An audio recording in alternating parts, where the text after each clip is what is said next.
This is Doug Walker. You're watching The Crazy House with Crazy McCormick.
What up, y'all? Crazy McCormick here. Welcome to the Crazy House. How do you like the shirt? Yeah. I also have a hoodie like this. Anyways, yeah. Okay, so it's been a hell of a week. We already ended up having, I'm pretty sure, what was chaos and turmoil over on the Gathering website for people trying to buy tickets, because we all know it's been the same thing for the last umpteenth years. Um, you're trying to get a Ballers Live, like you have to hit refresh on tap like constantly because those motherfuckers are all going to be sold out within the first 5 minutes. So if you didn't get a Ballers lot and you were trying to buy one, that sucks. um, I guess I'll be seeing you sleeping in the dirt. And the same thing with people who have the car passes. There was somebody that I heard that was talking about the car pass thing, and they ended up saying that the reason why they try to get the car pass is because they don't want to They really don't want to fucking leave their car in the parking lot for fear, I guess, of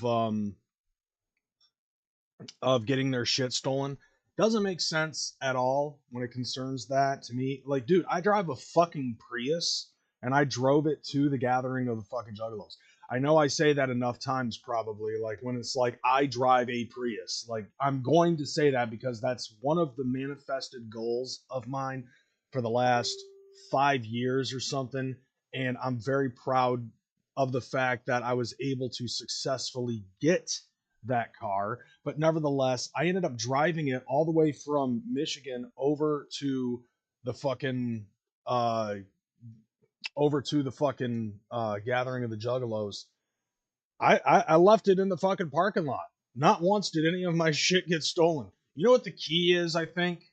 Leave a bunch of empty fucking Red Bull cans in the floor area of the front seat.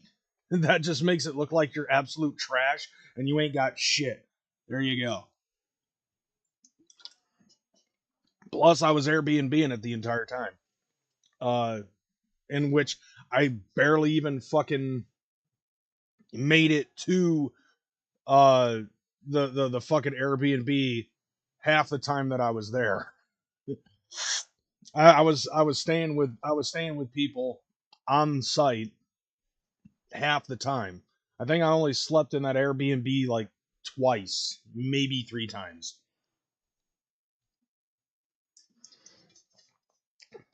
Boy, this is an interesting Red Bull. This is the spring edition, grapefruit and blossom.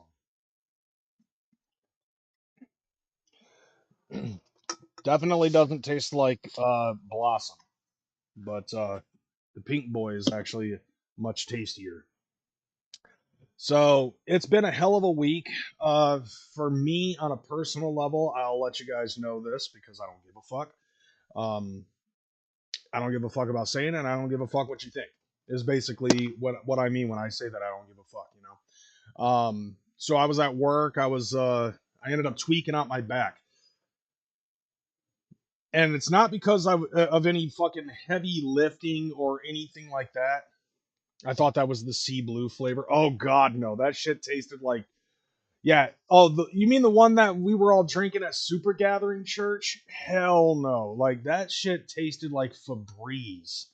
I was like, I like a lot of Red Bull flavors, but that one, dude, like once you drink it, you can't undrink it. Like it fucks with your taste buds. Like it's cursed. Like anyways, yeah. So like I was saying, I tweaked my fucking back, and it really wasn't because of anything heavy lifting wise or anything like that. Like I literally was reaching into the container to pick up the product that I'm about to put into the fucking tote, and I'm at a weird angle. My body's in a weird angle, and then like a little bit of spit got stuck in my throat. You know when that happens, you have to fucking cough. Like you have no fucking choice. Like your body just tries to fucking reject it, and it caused a shock down my fucking spine and locked up the muscles in my lower back. I'm 42, by the way, so this is becoming a normalcy. I'm also 50 pounds overweight, but it is what it is. Luckily, though, I've got fucking Motrin 800 because at the same time that this is going on, my daughter ended up having her wisdom teeth taken out. So we've got fucking meds on deck. That and some old naproxen that she had from a previous thing. So trust me when I say, oh, man, I spent a lot of good days orbiting fucking Saturn, which I don't like pills, by the way, but when you're fucking in that much pain, like put it in perspective, I don't take Tylenol for anything, all right? Unless I'm in a huge load of pain that I can't fucking deal with. So I have a pretty high fucking pain threshold. At least I would like to think so. So yeah, I've been fucking eating them bitches like Skittles, and it's at this point I would probably say the pain is halfway done. But I'm sure that you guys don't care too much about that shit. You probably want to talk about the news now. I know that on the title of the shit, um, I didn't talk about this on the title. Uh, but we have to talk about the biggest fucking news ever, ever to fucking come out of the history of mankind. And that specifically is the fact that John Cena has finally turned heel. So if you didn't watch the Elimination Chamber, John Cena ended up pinning CM Punk for the fucking win. Thanks to Seth Rollins giving CM Punk a curb stomp. CM Punk was that close to winning his slot at the main event at WrestleMania. And John Cena ends up giving him the STF, and which I'm pretty sure now it's going to go revert. Now that he's a bad guy again, he's probably going to start calling it the stop calling it the attitude adjustment and call it the FU again, and then call the STF the STFU. You know, but anyways, yeah. So he put the STFU on CM Punk and told him to get him a glass of tap water. And then after that, fucking let's see, yeah, Cody Rhodes comes out because because apparently he has to answer The Rock as to whether or not he'll give up his soul, and then he tells The Rock that fucking he gave his soul to this business and these fans a long time ago, and The Rock can go fuck himself. He legitimately said that word for word. Rock, go fuck yourself, and it was completely unedited. Which, hey, I'm happy about that. They finally are starting to get a little bit edgier and veering away from the PG era. God, I love the way that fucking Triple H is doing this shit, you know? But anyways, I fucking end up doing some shit seeing that. I'm wigging the fuck out because I'm so happy to see this type of stuff. John Cena gives Cody Rhodes a big fucking hug, and then you see The Rock do that fucking slit throat thing, being the High Chief Rocky Maivia, and John Cena just goes ham, and I'm like, well, shit, that only took 12 fucking years to finally happen. But everybody was fucking shocked. Hell, there's so many different news media outlets that are actually talking about this shit happening. Like, this is one of the biggest fucking things that have happened. And the weird thing, though, is that Bray Wyatt called this out. Like, before he died, during COVID, Bray Wyatt fucking called this out. And it was and thank God for that too. Somebody actually pointed that out when he was doing his vignettes talking about John Cena, and then when he does that stupid fucking dream match that that he does with fucking Bray Wyatt. It's like, okay, fucking like you see him doing the whole fucking word life basic thugonomic shit, and then it cuts to him being the Marine, and then it cuts to him being fucking Super Cena, and then after that it also cuts to him eventually fucking wearing an NWO shirt and doing the fucking guitar thing on the world heavyweight title, very similar to Hulk Hogan when Hulk Hogan was in the NWO as like the main heel and shit. But then, John Cena starts to slow down. He's in semi-retirement. This is his last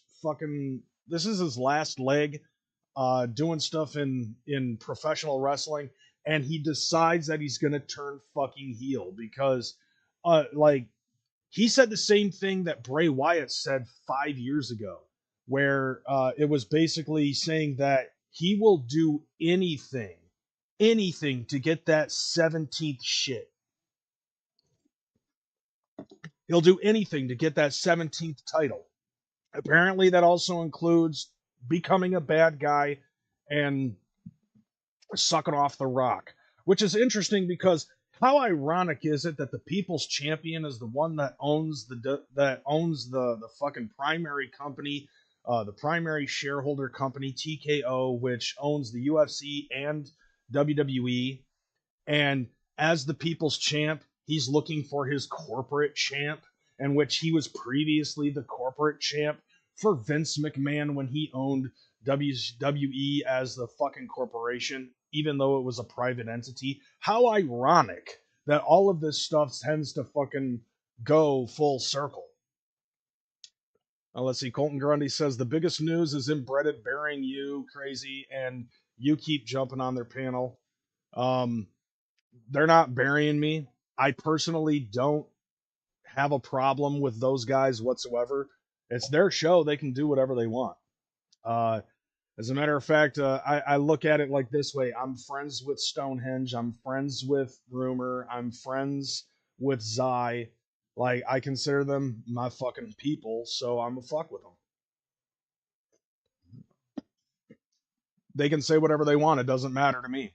I already know where I stand and where my position is and all of that shit. You know what I'm saying?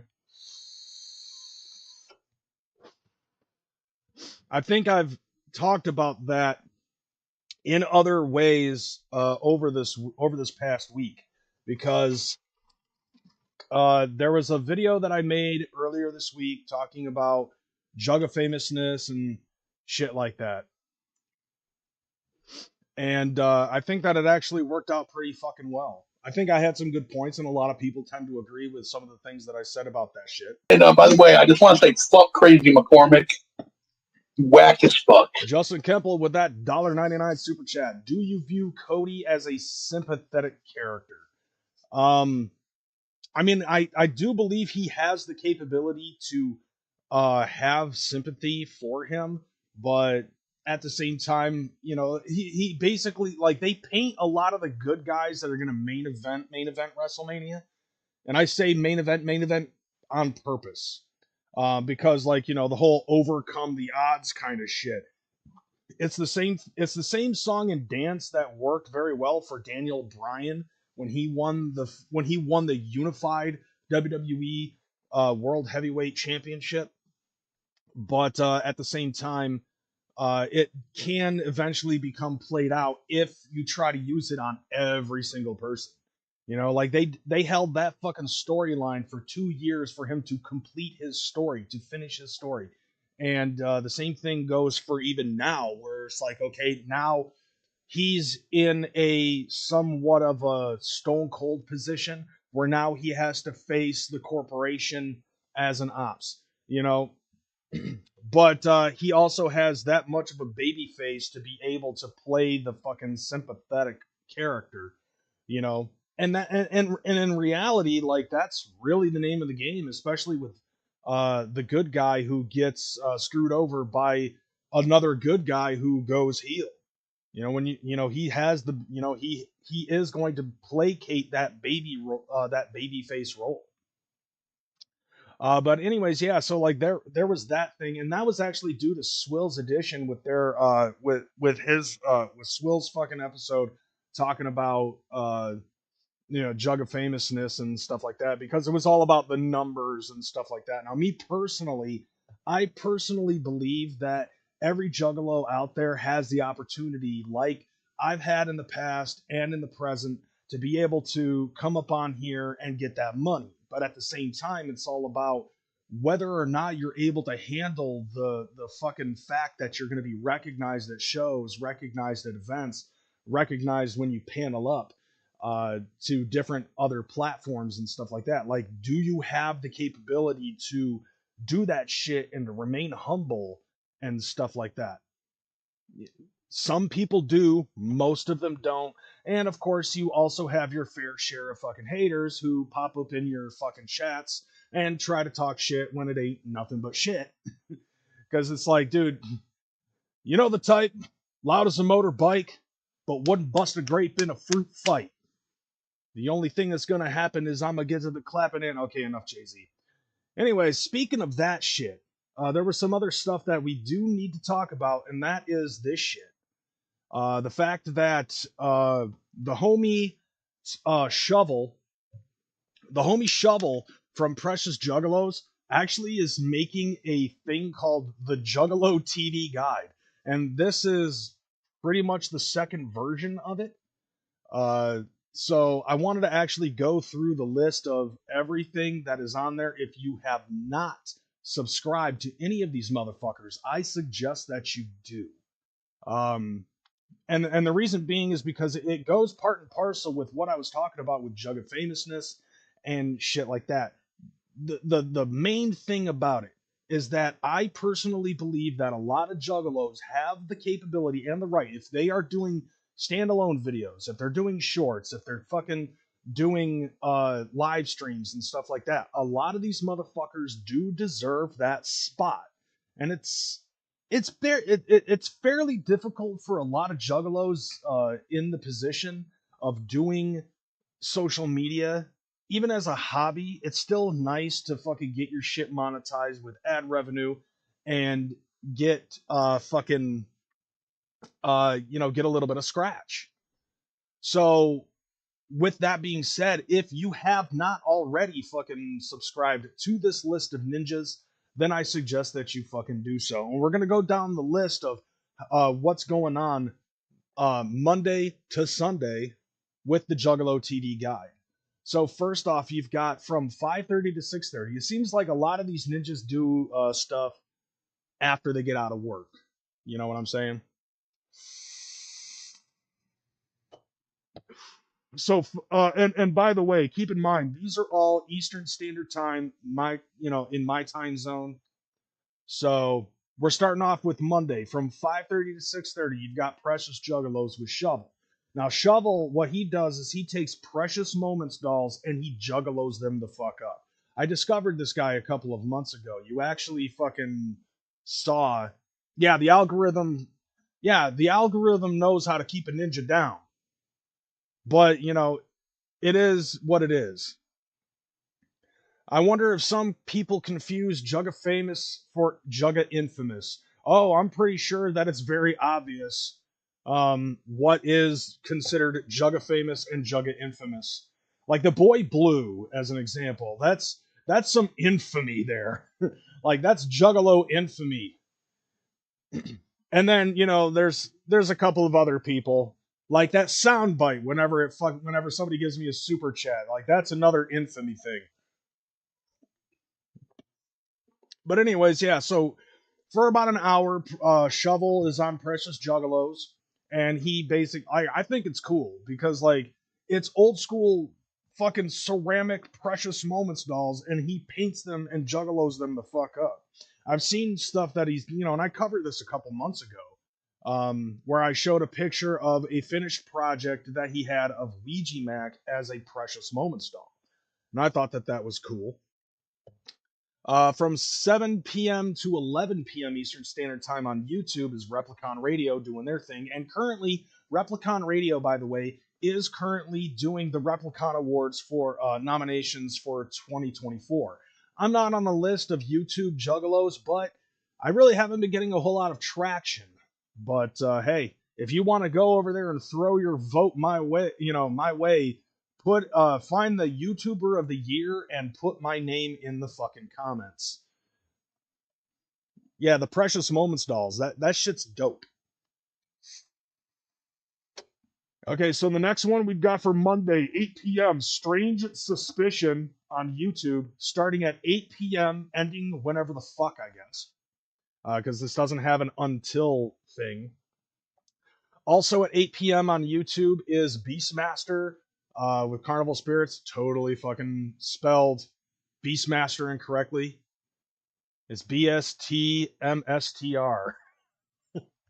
But it is what it is. You know who it is. Beastmaster on the Carnival Spirits channel, so you can check that out 8 p.m. as well. 9 to 12, like 9. I'm assuming this is 9 p.m. to 12 a.m. on Twitch is Shangri-La. But I believe Shangri-La actually commented and said that she's on every day on TikTok. So follow Shangri-La on TikTok as well. And the next thing, and this is actually, I'm only going to mention this once because this is on every single day, because Humble Among posts something or goes live with the Humble Among broadcast system whenever the fuck. Like it literally says at the bottom here, whenever he damn well feels like it. So there's nearly no set time. I think what he usually does is he'll actually put out a post on YouTube, Facebook, possibly Instagram if he's got an Instagram. I'm not following him on Instagram, but he'll put up a post that'll say the date and time in which the next episode of Habs is going to be. Let's see. Vinny the ICP Kid is one of the Mount Rushmore of Jugga Famous. Who else you put up before YouTube too? That's impressive. Now, here's one thing. I definitely agree with you. Vinny the ICP Kid is on the Mount Rushmore of Jugga Famous ninjas. I don't know who else I would fucking put up on there. I don't know if I can necessarily say myself because of the fact that, that's kind of a bias. I mean, like, there's that. I would say Vinny the ICP Kid because to be totally honest though, Vinny the ICP Kid is the quintessential Jugga Famous ninja.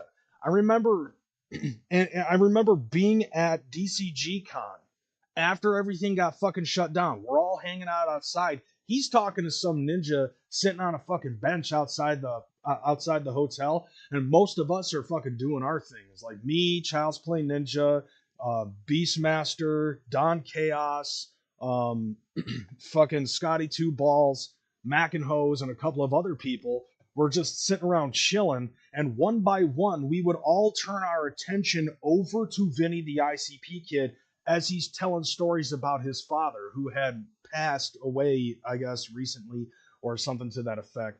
But he was just talking stories about things that he did with his fucking dad, and all of us were just listening to it.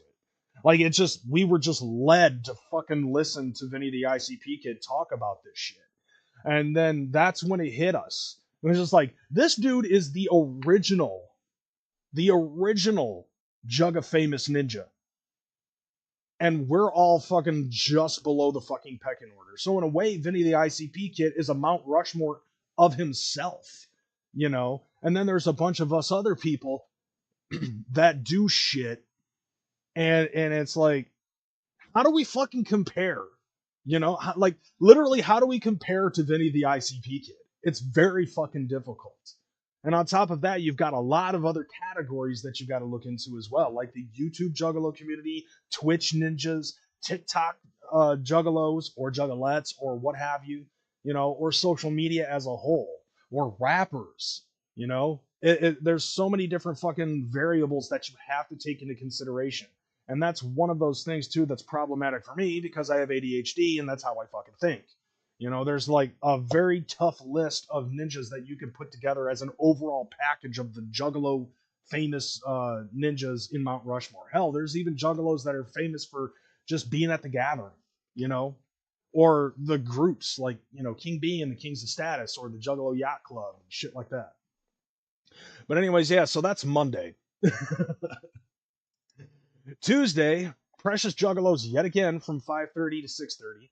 I don't know if this is an everyday thing or not, but we also have the Shaggy Show on YouTube and Twitch. So they do two different shows, or it's simulcasted between the two programs, starting at 8 p.m. Eastern Standard Time.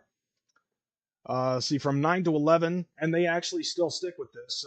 Like they're sticklers of this, I guess. Swills Edition, which is on YouTube and Twitch. Bat Dick is another prime example. Same thing with Burrito Man. So Swills Edition is simulcasted on YouTube and Twitch from 9 to 11. I wasn't sure. I thought he might have also had his shit going on Facebook Live as well, but I'm not 100%. Maybe he does. I don't know. Shangri-La, once again, Twitch, 9 p.m. to 12 a.m. I'm not 100%. I'm not 100% if, like, I heard that she said every day she goes on TikTok, so there might be some other shit. I don't remember, like I said, when it concerns Shangri-La. Wednesday, once again, Precious Juggalos. Okay, I'm starting to see a fucking pattern here, bruh. And then Strange Suspicion is back on YouTube at 8 p.m. Shangri-La, once again, 9 to 12 a.m. But then you have Clownvis to the Rescue at 10 p.m. on YouTube. And I have seen Clownvis also doing stuff on TikTok. I don't know if it's simulcasted like that. But there were a lot of these things that Shovel put up on this that he knew about, and there were a lot of juggalos that he didn't know were doing shit. So that's why I'm assuming he had to fucking switch it up by the day. But I am starting to notice the theme here when it concerns this Juggalo TV guide. No one really does anything in the middle of the day. It's like everything stops at fucking midnight and begins around 5:30, 6:30 p.m., something like that. Okay, so Thursday, we have the Shaggy Show coming back on simulcast on YouTube and Twitch at 3:30 p.m. Wow. Combo breaker. That's cool. Precious Juggalos once again, 5:30 to 6:30. Then you got JR Butcher at 8 p.m. On YouTube.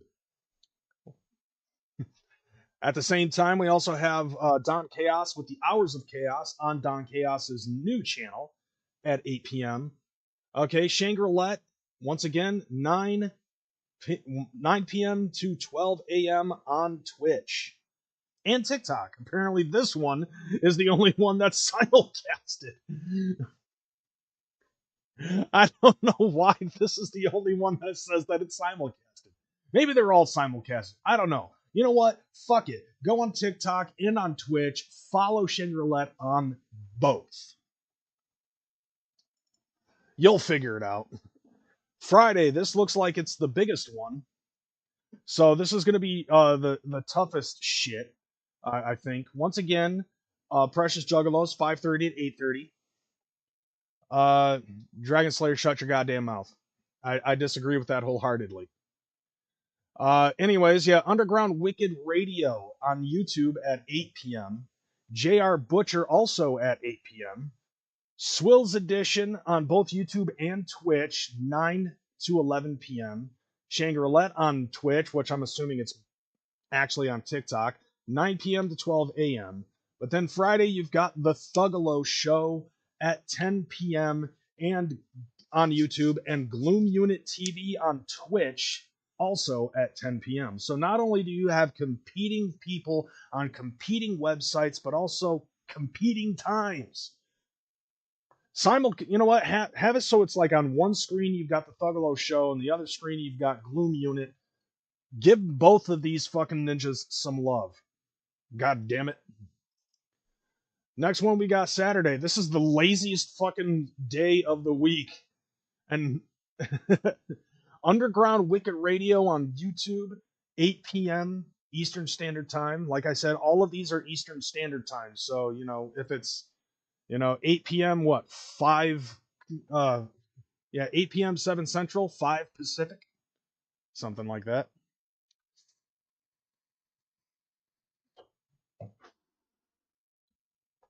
But anyways, if these fools think Rumor is going to sleep with them, nah.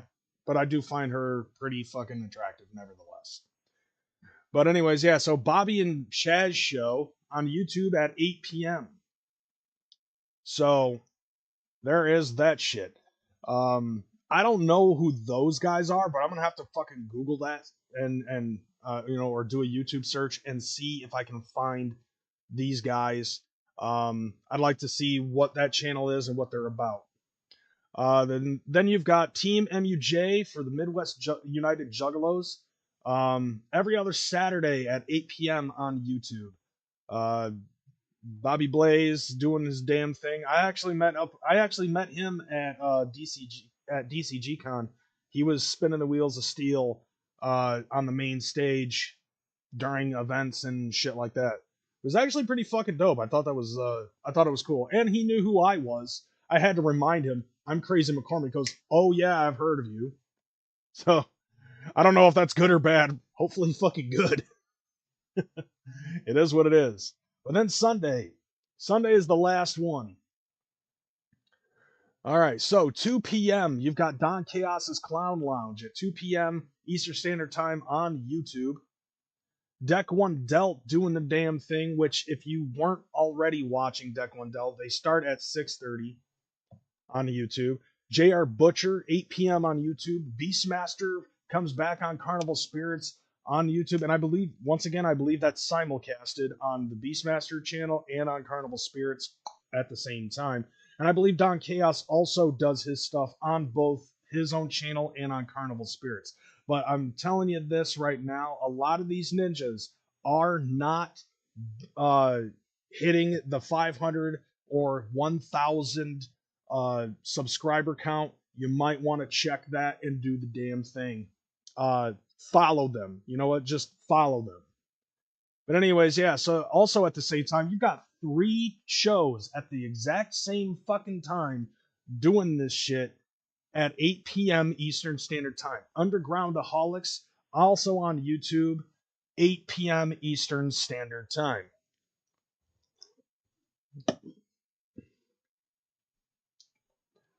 Oh, really, Shape? That's interesting as fuck. But then, at 9 p.m. Eastern Standard Time, you have the best fucking show ever to grace the YouTube Juggalo community. Me, Crazy McCormick, with the Crazy House, 9 p.m. Eastern Standard Time.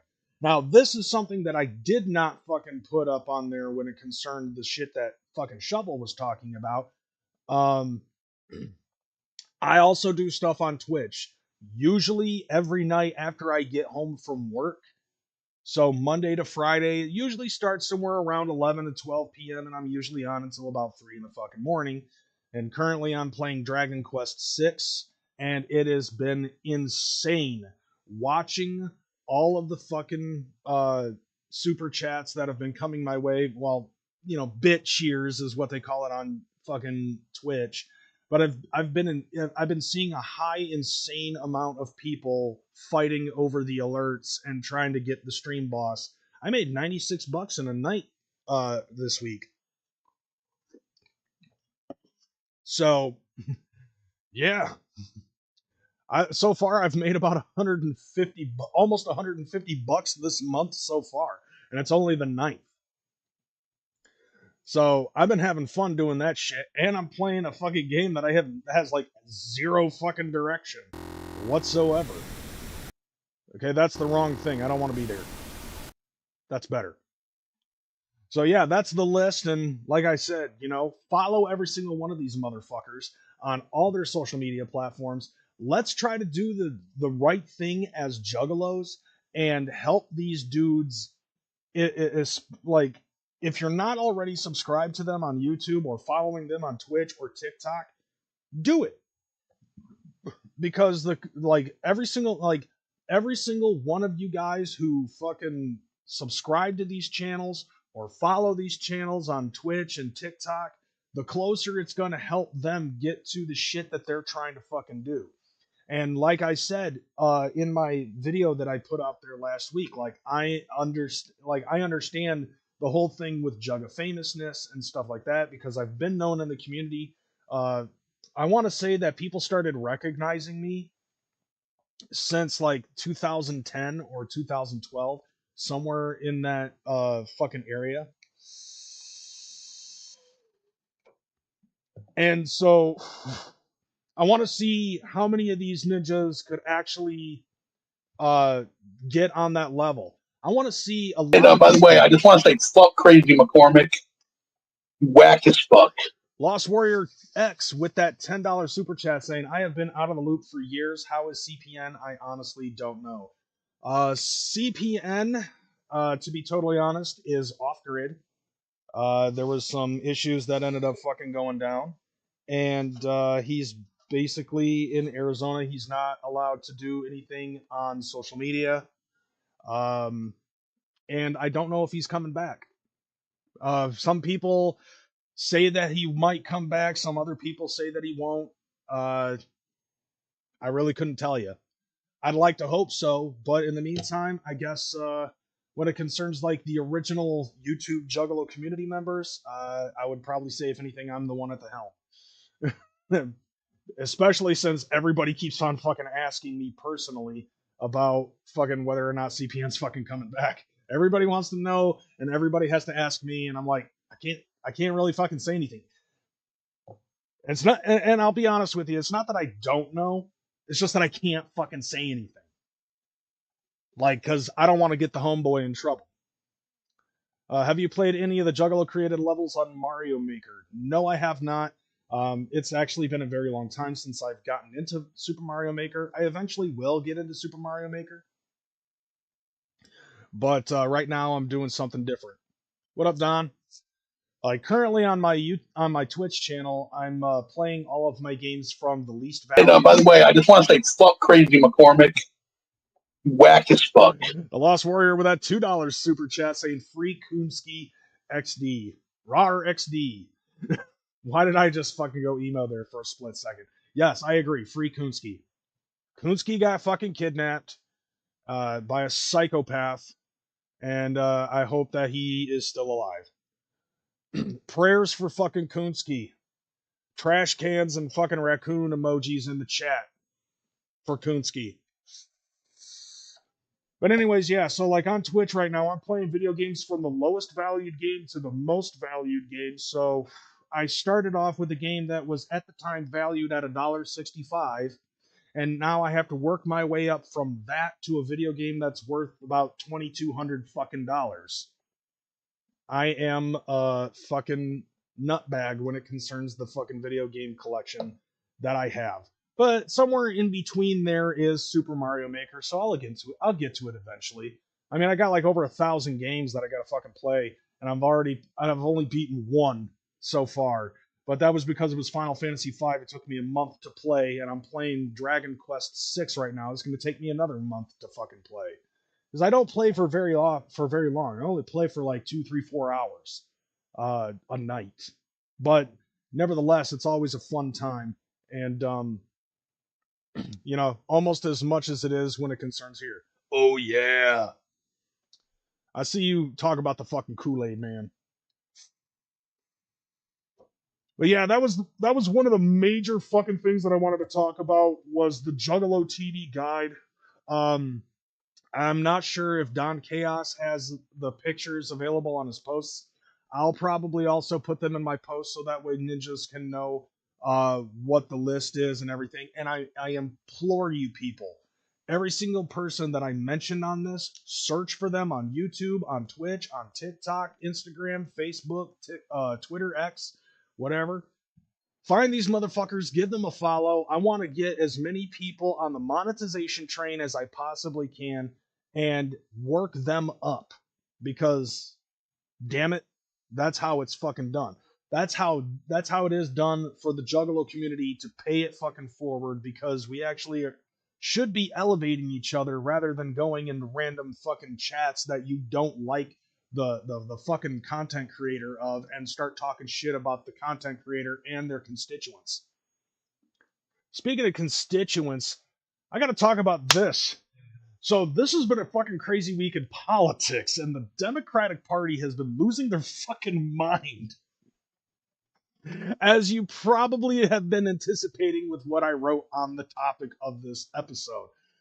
I have been laughing my fucking ass off whole goddamn heartedly. I think it's hilarious. I think it's fucking hilarious. What has been happening ever, for the last 40 something, 50 something fucking days, it has been absolute anarchy and chaos on the political forefront. And it's absolutely fucking beautiful. Because this is something that was promised to us 10 fucking years ago when Donald Trump was promising that he was going to drain the swamp. And apparently, I guess some people thought that the Republican Party was stupid enough to vote for him because they thought he was literally going to drain a swamp. That's my assumption. My assumption is that in the normal Democratic head, they took that shit literally. Like he was gonna sit there with a fucking hose and he was gonna siphon the bitch and try to fucking drain a swamp. How are you gonna do that? And where are you gonna put it? Where are you going to put it? Like, I don't know if anybody realizes this, but water level is equal all across the goddamn planet. Unless you tarp a fucking quarry, and then that's a different story. Nevertheless, though, like, what the fuck? But right now, that's exactly what he's fucking doing. Like, nobody seems to understand that that's what he's fucking doing. So there was a basically a fucking State of the Union type thing that Trump did, where he was addressing, he was doing a joint address to to Congress, and I actually downloaded the whole speech. Now we're not going to watch the whole speech because the whole speech is like 90 minutes long with some minor interruption. Now, keeping in mind, I know for a fact that there are a lot of people that watch my show. You could be Republican, pro Republican, pro Democrat. I'm just flat out gonna tell you, dude, I fucking voted Republican this term, and I am, and to answer your question, yes, I am getting exactly what I voted for. Actually, that's a lie. I'm not getting exactly what I voted for. I'm getting way more than that. So if you can't fucking handle the smoke, rather, then it sucks to be you, I guess. But like, bro, this second term has been so much better than the first. Like, he's done so much and more than what I expected. Maybe that's why I'm wearing the red today, But like, this is how it started. This is how it started this week. Was that President Trump ends up doing this congressional hearing thing or whatever the fuck. Let's just watch it. Members of the United States Congress, thank you very much. And to my fellow citizens, America is back. Yeah. Now look at this. So you've got one half of the entire fucking Congress standing up and applauding. Look at all these motherfuckers in the front here sitting down. They're all sitting down. It's so fucking funny to see that shit. It's like, oh yeah, you could definitely tell who's fucking a Democrat representative in that bitch. Everybody was sitting down. Hell, look down here. There's this lady right here who's like looking at something on her phone. I think she's like talking to somebody. Like, if you see the blue, I think she's talking to somebody on Facebook Messenger or something. I don't know. Or maybe she's on Blue Sky, like doing a fucking post about how much life sucks to be them. But like, all of these people, like, here's the thin line right here where you can see how many Republican representatives are sitting right there, and then you've got all of the Democratic representatives in this bitch right here, and we're only 5 seconds in. Oh shit! I just noticed they have rafters. Like, I don't know who all these people are, but still.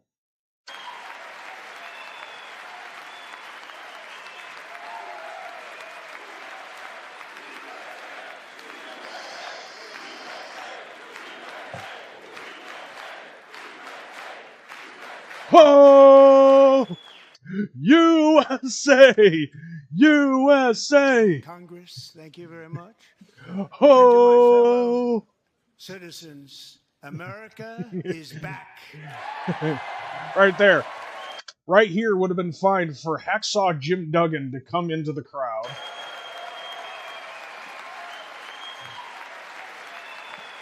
Oh, USA! USA!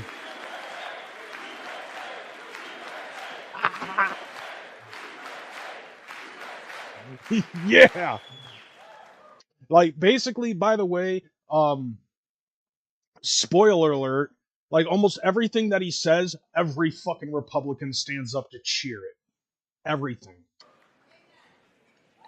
6 weeks ago, I stood beneath the dome of this Capitol and proclaimed the dawn of the golden age of America. Uh-huh. From that moment on, it has been nothing but swift and unrelenting action to usher in the greatest and most successful era in the history of our country.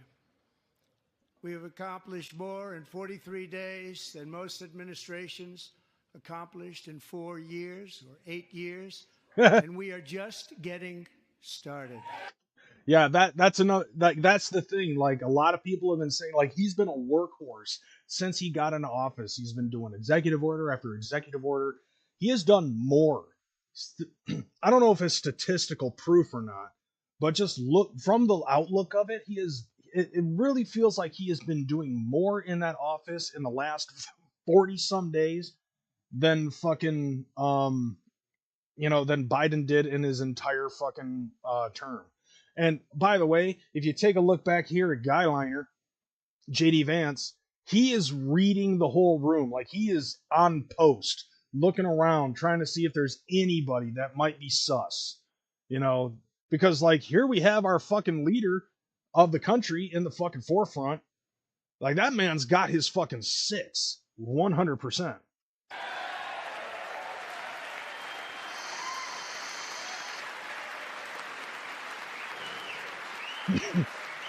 Hey, look, it's Elon. My heart goes out to you, bro. Yes. I return to this chamber tonight to report that America's momentum is back, our spirit is back, our pride is back, our confidence is back, and the American dream is surging bigger and better than ever before. Applause. Is there somebody holding up a sign that says applause? The American dream is unstoppable, and our country is on the verge That's the period. of a comeback, applause. the likes of which the world has never witnessed and perhaps will never witness again. Now, like, I'm just going to spoil this for everybody. It's basically the same shit that he's been saying since he started running on his political campaign. But there's, like, some part in this right about here. Yep, there you go. This is one of the things that I wanted to fucking bring up. Remove this gentleman. Yep. Mr. Green, take. Right, yep. This is it. So, look, Al Green right here standing up. Right?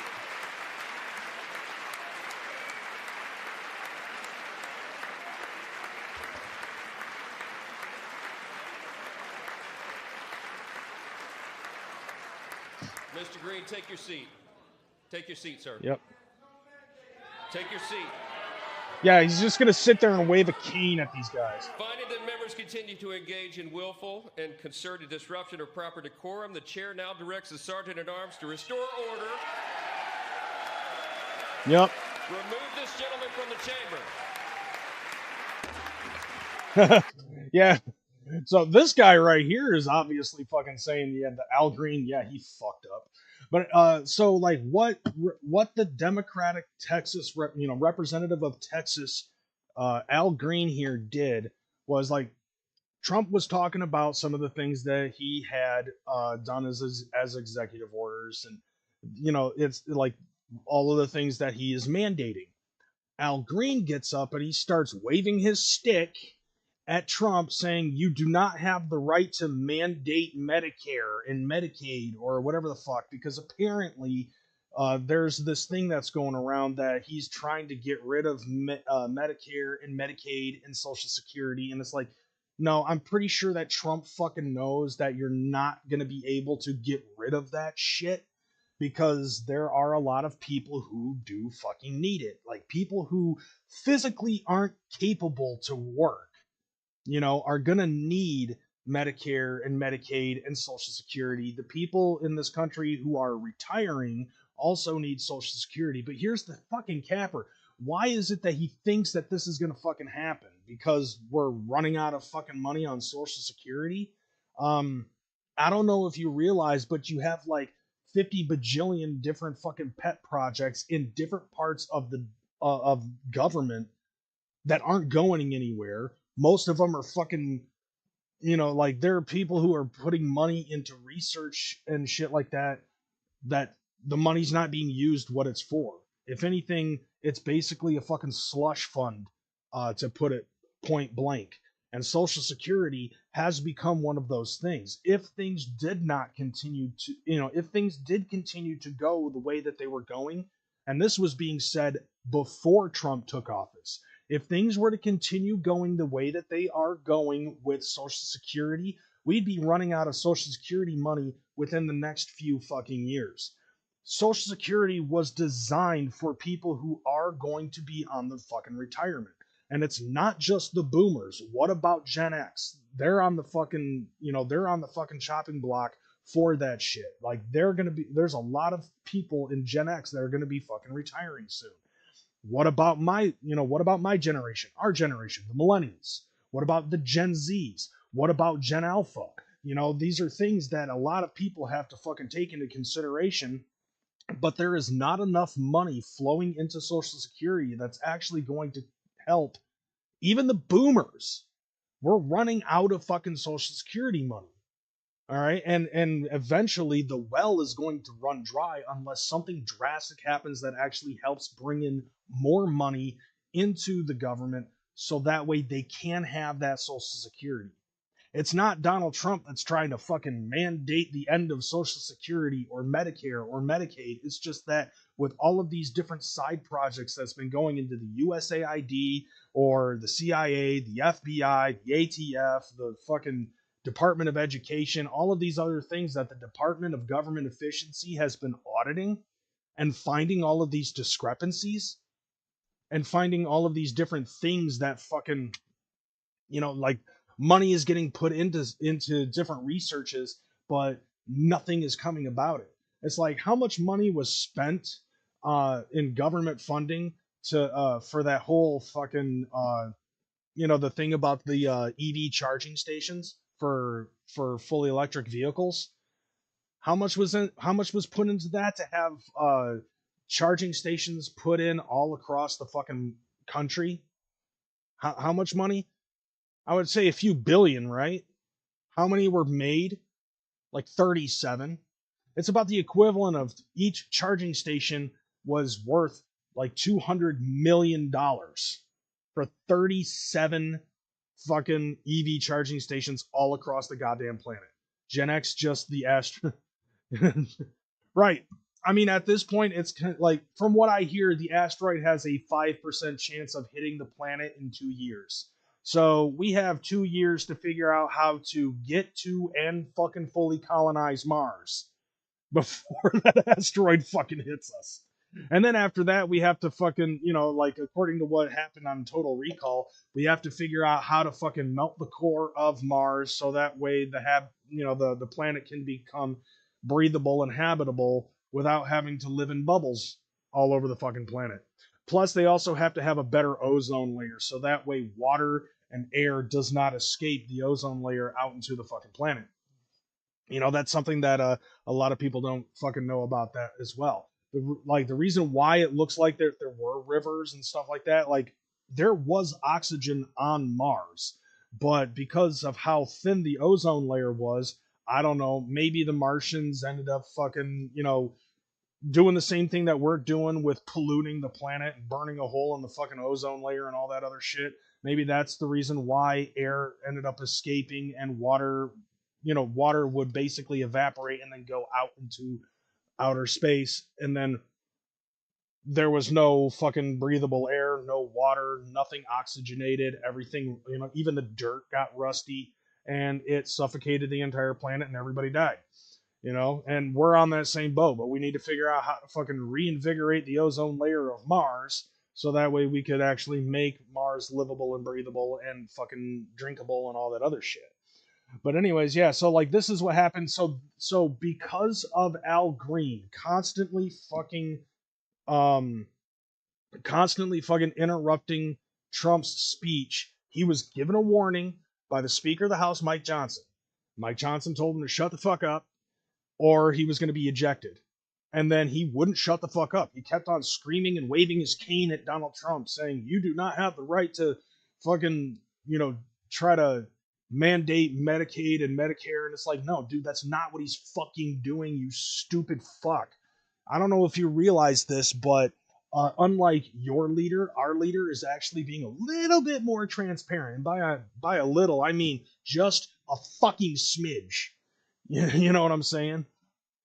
Just a fucking smidge. A bit more transparent than President Biden. Because President Biden, like 90% of the time, he didn't know who the fuck he was, or where he was, or who he was supposed to fucking announce. Remember when he accidentally called Zelensky Putin? Or, like he was trying to shake the hands of people who weren't there, or falling upstairs. And then you had fucking that Jean-Pierre chick fucking constantly lying about his mental acuity and his physical health. It's like the longer he lives, the younger he gets. He's that kind of guy. They try to sell him to be the cool grandpa when really he's just the fucking senile grandpa. But anyways, yeah, so he gets fucking ejected. Now keep that in your back pocket because there's some other shit that ended up fucking going down too. So like you watch this shit. Look at this. You see, like, okay. Not too good. For work. Hold on. This is actually good. Must be eliminated, just like I did in my very successful first day. Once again, look. You see this shit? Look at this shit. See right here. You see right here. They have little fucking signs to hold up. And like to not say anything, and then they've got these little signs that say false or save Medicaid or some other shit. So they're not saying a goddamn thing. They're not standing up to applaud anything. There was only one thing that they actually applauded, and that was the fact that he ended up talking about the $600 billion fucking dollars that they already gave to Ukraine. They clapped for that. Motherfucker, that's our money. All right? You took our taxpayer money to put money into a war that we have nothing to do with. And you're applauding that? None of us really want that shit. So, it's like, dude, it's no wonder why fucking Trump wants us to get the fuck out of NATO. Because we put in a majority of the money into NATO in comparison to everybody else that's in NATO. And the people who are in NATO that shouldn't even be in NATO, because there was an agreement between fucking the UK and Russia that they weren't going to spread NATO, and little by little they did it anyways. And then, it's like no wonder why Russia ended up fucking taking over Crimea, because Crimea fucking fell apart. And so it reverts back to fucking Russia, but then Zelensky tries to say, but not Zelensky, but Ukraine at the time ends up saying, no, Crimea belongs to us now. And they're like, do something. And so fucking what ends up happening? Russia's like, okay, and they take fucking Crimea back, and now they're going after Ukraine because Ukraine's trying to vie for fucking being in a position with NATO, which has violated their treaty with Russia many times over the last fucking 70 fucking years. And yet everybody wants to bitch and complain about the fact that Russia is attacking poor little Ukraine. And Ukraine is actually fucking being a little bitch. Zelensky's a little fucking bitch because he thought that he'd be able to come over here and demand money from Donald Trump. New guy, new era, fuck you. And we'll just have you sit in the middle of fucking having Scud missiles shot at you and getting all of your fucking people blown up. And let's see what happens first. You either sign the treaty or your entire fucking group of people get completely and utterly obliterated and eradicated. Let's see what happens first. But anyways, yeah, so like that's all that these people are fucking gonna clap over. You want to know what they didn't clap over? If you haven't fucking heard about this shit already, they didn't clap over a fucking 13-year-old boy who has gone through multiple fucking brain surgeries because he had a rare form of cancer and beat it. And on top of that, the one thing that he aspires to be is a cop. And so not only has he gotten many honorary awards for being a cop, but during this session, I don't know when it happened, but somewhere in this fucking session, that kid's there, and Donald Trump makes him an honorary member of the fucking Secret Service. There was also that fucking, what was her name? Kylie Jenkins? Or something like that? That was beaten and raped and murdered by a fucking illegal immigrant. when that shouldn't have fucking happened because that person is not supposed to be in our country.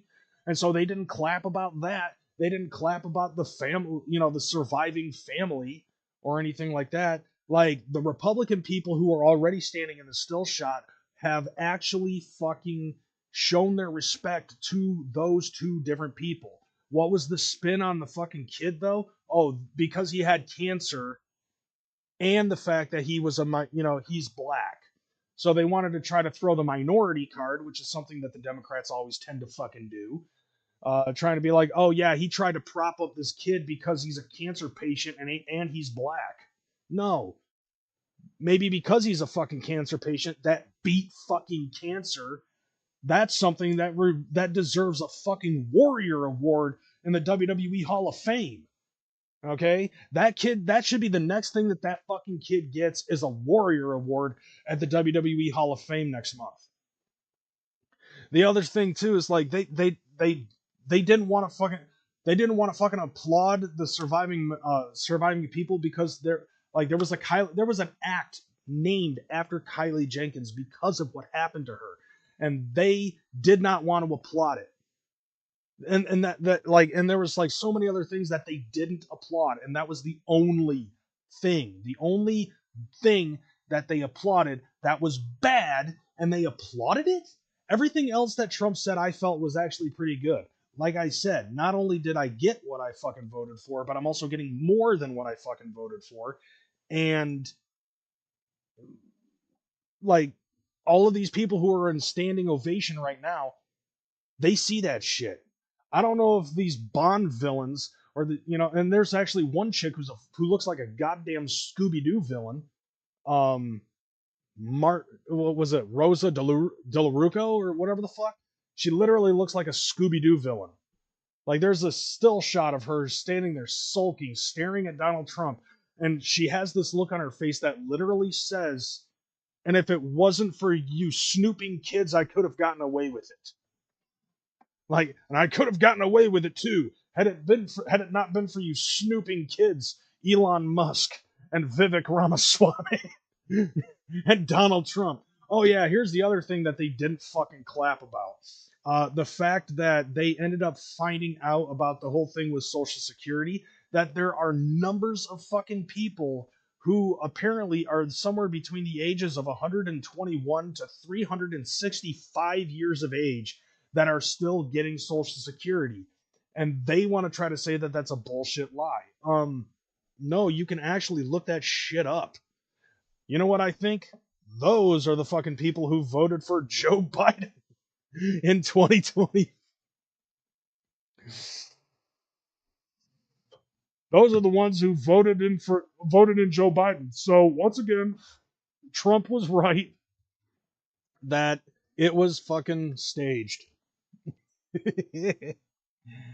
and I believe that there was actually a thing on TikTok that I saw where they were fucking talking about like they showed that shit like on TikTok. It showed two different screens. On one screen it showed Trump fucking saying that they found one person that was over the age of 360 years old that's still getting Social Security. And then on the bottom screen it shows Nancy Pelosi's reaction. And it's like, oh yeah, she's mad because it's her. But yeah, so like there's a whole bunch of other things that they said in this shit. I don't know exactly where it is. Because like, look at this. All of these fucking signs. Musk steals, false, save Medicaid, protect veterans. It's like, this is how they're fucking protesting. I want my minerals if we putting in a cent. Right. Which, by the way, a cent costs 3 cents. Make it make sense. Actually, you can't. Because a cent makes 3 cents. But anyways, yeah, so like I'm trying to see if I can find. Oh yeah, look. Yep, there's the Crypt Keeper right there. And we've taken back the money and reduced of dollars of a Hold group on. of very intelligent, mostly young people, headed up by Elon, and we appreciate it. We found hundreds of billions. Who's that blonde broad sitting right next to Elon? Oh, he's even doing the fucking Donald Trump, the Trump family hand thing now too. Hell yeah. Billions of dollars of fraud.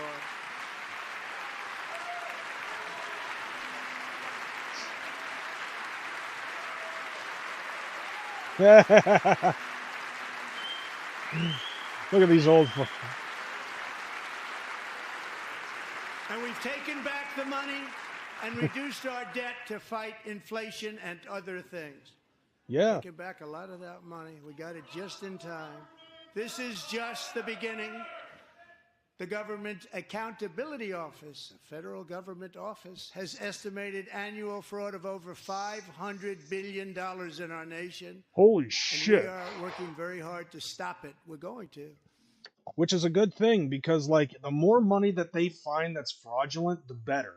We are currently $36 trillion in debt. And keeping in mind, of course, that also comes with interest. So eventually the interest is going to cause that debt to go so fucking high that the only thing that we can eventually pay off is the interest alone if we don't fix this shit. I have a feeling that by the end of 2028, there is going to be a smaller amount of debt being put out from this country. And by the way, somebody, Dragon Slayer, you ended up saying, I want Canada to become a part of the USA. Apparently, fucking Alberta, Canada wants to be the 51st state. And this is something that I said when they first said something about it. Don't make the Canada as a whole the 51st state. Take each province and make it its own state. That's what they should do, if anything. Now, of course, I'm not going to try to search for all of those other things that I talked about, like the brain cancer kid and the Kylie Jenkins chick and all that other stuff.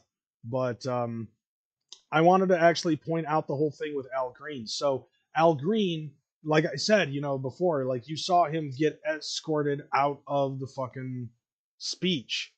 So somebody actually interviewed Al Green real quick. So here you go. This is him as he's being ejected. What were you shouting to the president?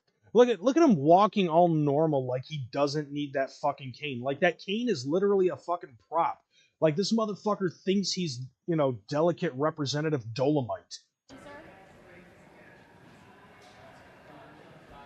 Sir, what were you shouting to the president? The president said he had a mandate. Yep. And I was making it clear to the president that he has no mandate to cut Medicaid. That wasn't what he was talking about. And you decided to disrupt the fucking show. Okay? Like, dude, the movie was started. You are not allowed to speak. And get off your fucking phone, too. I have people who are very fearful. These are poor people. And they have only Medicaid in their lives when it comes to their health care. Well, yeah. I mean, that's what happens when people are poor and, dude, think about all of the fucking shit that they have for people who are of, lower class, okay? You have Medicaid, you have Medicare, you have SNAP benefits, EBT, shit like that, yeah. Those aren't going away anytime soon. We need to make America wealthy again, and then eventually that stuff will go away. And Section 8. A lot of these programs that are meant to stimulate the fucking poor people, basically, which I think is actually words that came out of his fucking mouth. He actually called the lower class poor people, and I thought this was the fucking party that was all about political correctness. Lower class, calling them lower class sounds a little bit better than saying they're fucking poor people. You know what I'm saying? I'm not even PC and I know this shit. But he literally does, I believe he literally does call them fucking poor people. But anyways, the brokies are not going to have any problems with their Medicare, their Medicaid, Section 8, SNAP benefits, WIC, or the like. And the cripples and the retired people are not going to have a problem with their fucking Social Security benefits. At least for now. It's not going away anytime soon. Like, motherfucker, he's going into each section of government to find discrepancies. The Social Security thing, we were paying people that are dead. Okay, so, like, that means that the same amount of, it doesn't mean that a different amount of money is going to go into Social Security. The same amount of money is going to go into Social Security. It's just that we're not going to any longer be paying dead people and Nancy Pelosi because, like, she's the one that's 360 to 369 years of age. And I want him to know that his budget calls for deep cuts in Medicaid. No, it doesn't. He needs to save Medicaid, protect it. We need to raise the cap on Social Security. Okay, like, here's the thing. We don't need to raise the cap on Social Security. That's more money that's going in. And if he does something, if he doesn't do anything different, like if Doge didn't come in and find the discrepancies, then we would just raise the cap, and that means that more tax money would be going into Social Security. No, we don't want to pay more Social Security. We want to pay less Social Security. And with the amount of money that they found in the discrepancies of SSI and all of that other shit, we could actually pay less, and everybody that has Social Security could possibly get either the same, get more, and we'd still have more money that fucking goes into the kitty for everybody else in the future that is going to eventually be rolling in on Social Security. Your idea of math ain't mathin'. Like, this is a democratic mindset where it's just like, let's pump more fucking money out of our constituents and fuck people even more and make it more difficult for them to fucking live. Because fuck you. You're just a pleb. You fucking serf. That's basically how they fucking look at us. We're plebeians and serfs. Okay? That's their mentality. If he wants to fucking talk about how more money needs to be put into Social Security, what about the fact that all of you motherfuckers are getting paid like $174,000 a year, yet within the span of 6 months, y'all motherfuckers can easily become millionaires. And on top of that, you guys in Congress barely fucking do much. All you do is you just bitch and argue amongst each other. It's become a fucking it's become a fucking war between the red and the blue, which we already see in the fucking streets. Okay, it's just that this one doesn't have anything to do with guns. It just has to do with an aging black guy fucking waving a cane at everybody. And then on top of that, you got and on top of that, you guys tried to fucking sneak in a fucking raise to make it so your income becomes $200,000 a fucking year. It's like you're trying to give everybody in Congress a fucking $26,000 annual raise starting next year or after midterms or some shit like that. And it's like, what did you do to fucking deserve that? And where's that money gonna fucking come from? That comes from the fucking plebeian serfs. Did you forget that? Every year at tax season, you take a little bit more, you take a little bit more, and you take a little bit more, and obviously, we can't stand that shit. No wonder why shit like Jan 6 happens. There's a possibility that it's going to be hurt, and we've got to protect Medicare. These are the safety net programs that people in my congressional district depend on. Okay. And this president seems to care less about them and more about the number of people that he can remove from the various programs that have been so helpful to so many people. No, he actually is doing that. Like, he's making America great again. He's making America wealthy again. Gotta love that Fortune 500 money. Goddamn right, Leroy Jenkins. You goddamn right.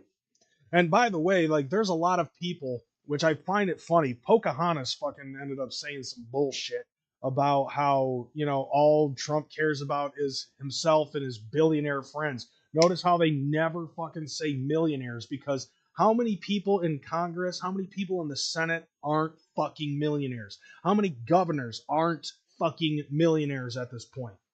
How much is Nancy Pelosi worth when she makes like $174,000 a year, and yet she has like over $111 million? I don't know. I guess that interest peak fucking helps out when you're like 700 years old. And that woman is a fucking vampire. Either that or somebody needs to remind her that she died in 1865. Coke wants us to pay $29 for a fucking 2-liter. Yeah, Coke can fuck off. And by the way, also McDonald's can also fuck off because they've raised their prices on shit 4 times in the last 4 fucking years. And it's now getting to a point where, like, eating like, dude, you remember, like, I remember in high school, a fucking a Big Mac meal, medium size, cost $2.99. Now it costs like $13.65. Like, what the fuck? And part of that is also due to the fact that McDonald's technically isn't a fast food chain. It's actually a real estate company. So they have to up the prices in order to fucking make ends meet on not just the fucking meat, but also the rent of that fucking property. And the rent comes first before everybody gets fucking paid. It's world conglomerate. No shit. So yeah. It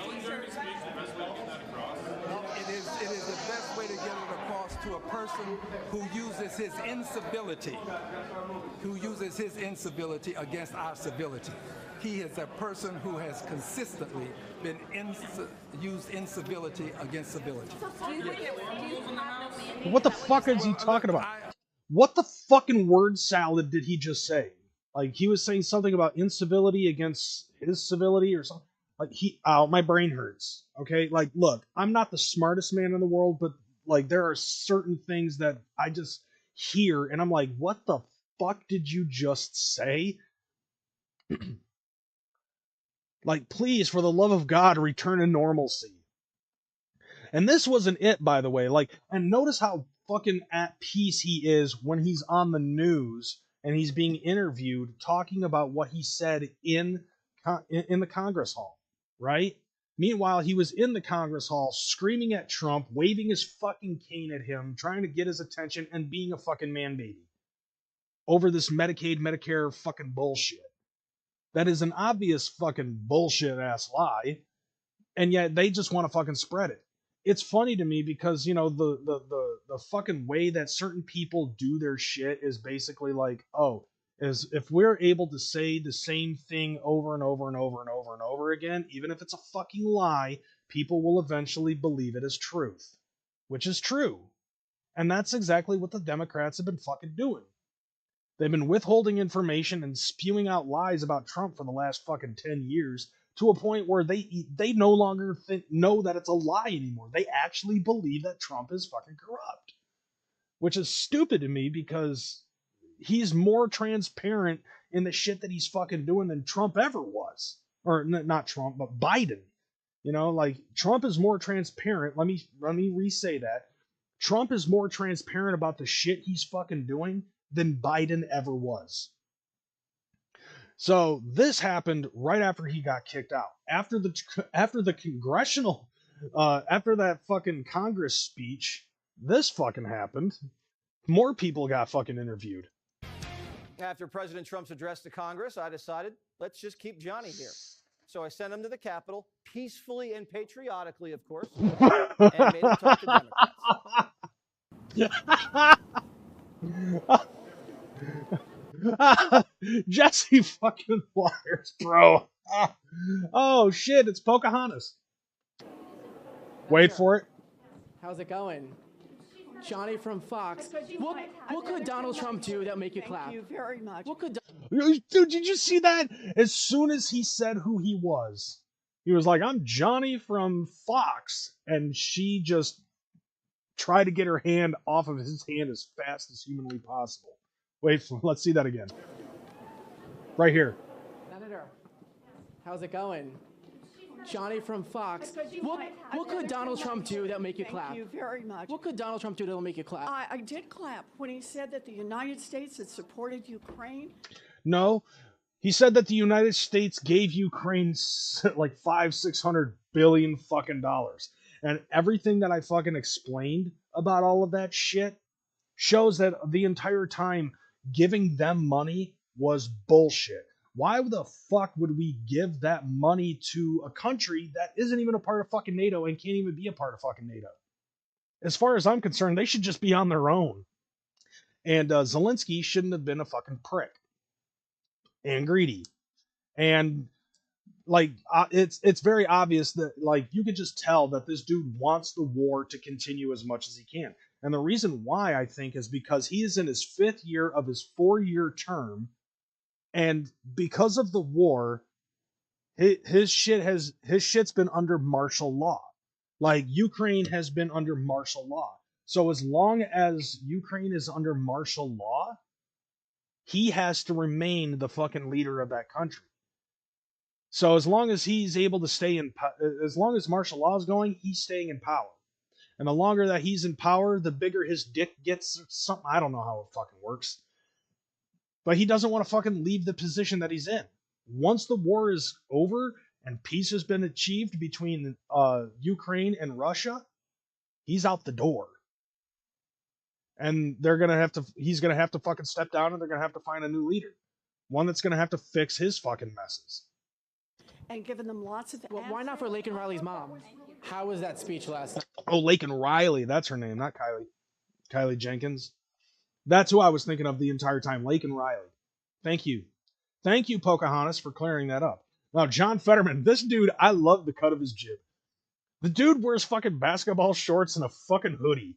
Like, this is the most normal fucking dude. And I fucking respect this. Because this is exactly how I would fucking look. Going, could you imagine having somebody fucking come in wearing a fucking pair of basketball shorts and a hoodie, but the hoodie has this on it in that shit? So here's Senator John Fetterman doing his shit. Hey, did you love it? Now, I don't know what political side he's on, though. Well, I watched it. I don't think that was the best look for our party last night. Oh, he's a Democrat. All right, yeah. And he's right. It's not the best fucking look. The entire time, they sat still, quiet, stoic.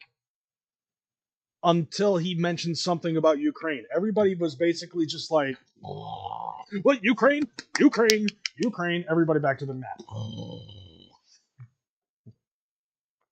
Or mean mugging Elon Musk and fucking JD Vance and Donald Trump and everybody else that's actually trying to do something to fucking help this country by draining the fucking swamp. And in a way, it's true. What they're fucking doing right now is literally draining that swamp. Trump is definitely keeping up on his promise that he made on the first fucking term. And this is the best way to do it. Cut their fucking funds. Take away all of their little side projects and programs that are going nowhere or obvious fucking fraud. And why is it that the Republican Party is fucking clapping and shooing up a storm when it's actively happening? Like, all of this shit is happening in real time, and an entire fucking party is applauding this shit. Not one Republican is doing what the fucking Democrats are fucking doing. Every single one of them is standing up and applauding for what Trump is doing. You mean to fucking tell me that Trump has fucking completely and totally fucking brainwashed an entire fucking party when half of them to begin with were against Donald Trump being president in the first place during his first term. Half of them didn't like the idea of that shit. All right. And then in this term, he all of a sudden has the entire fucking Republican Party in his fucking back pocket. You can't tell me that there is not one Republican in that entire party today that Donald Trump, they're afraid that Donald Trump is going to fuck over this entire country. Okay? And then you've got the entire Democratic Party who is basically fucking throwing all of these hissy fits.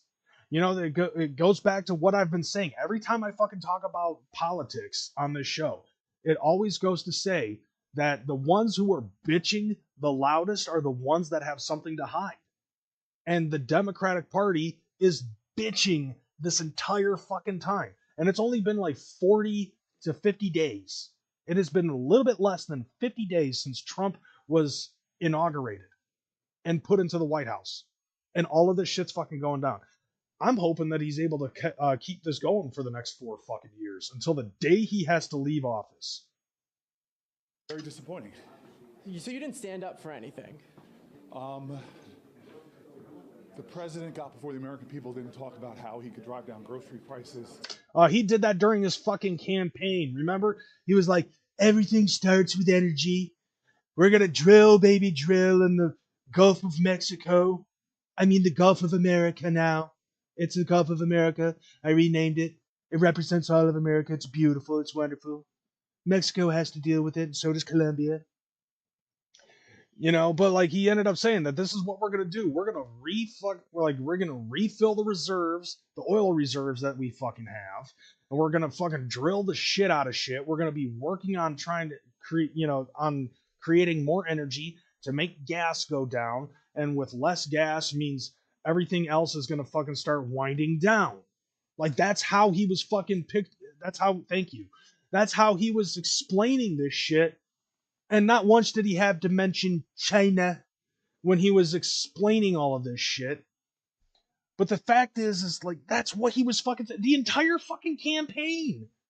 His entire fucking campaign. His inauguration speech.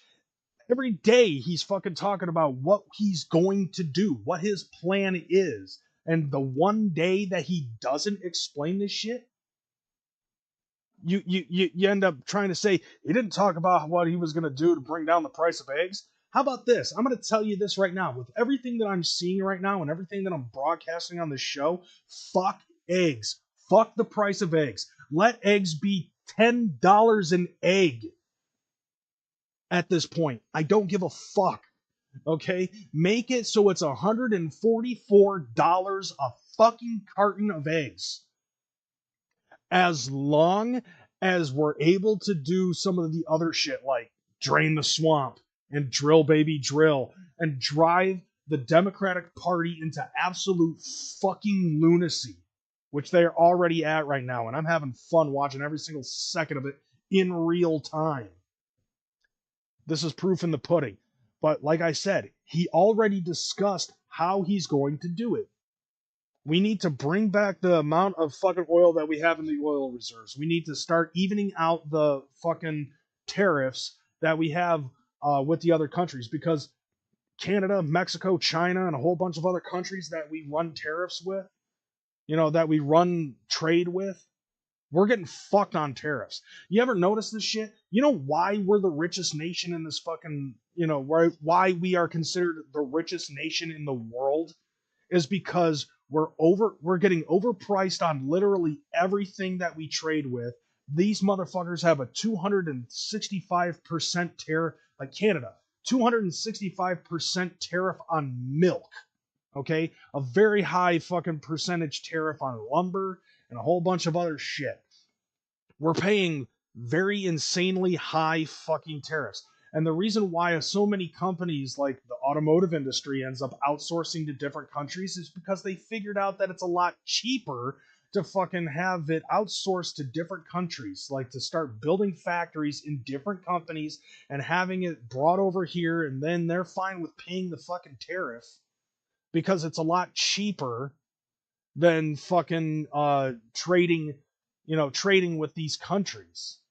So instead, they just put a fucking factory in a specific area strategically, like China or something, like China or fucking Canada or Mexico, which, by the way, in the automotive industry, especially in the fucking factory that I work at, we fucking trade with all 3 of those countries. Okay, so it's actually a lot cheaper for us to fucking trade this shit to from a different fucking country.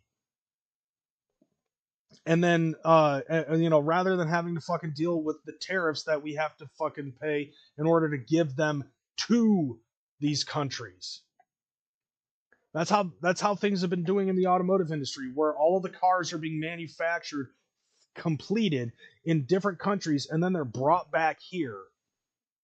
But meanwhile, the tariffs that we have to pay other countries, the 265% for fucking milk. And then that type of stuff ends up driving the prices up of everything else. You know, all the other types of foods and shit like that. And so, like, what Donald Trump wants to do is he wants to either even them out or have them at a fucking low bar, which is still going to be fucking evened out. And that's all they're trying to do. Like, what's our tariff on milk to Canada? 25%, as opposed to a 265% tariff given to us on fucking milk. Like, are you fucking insane? And then everybody else wants to fucking complain about that shit. You know what I'm saying? Like, if you obviously fucking end up evening it out, that's an even amount of fucking money. But Canada can't even fucking do that right now because anything that changes is just going to cause their country to go bankrupt quicker than it already is. Went to JCW Lunacy last night. Dude, isn't that fucking shit dope to watch live? I want to see somebody in a business suit come in wrestling in a business suit, and they have like a finishing move, and they call it the tariff. And it's like the most devastating fucking finisher you've ever seen in your goddamn life.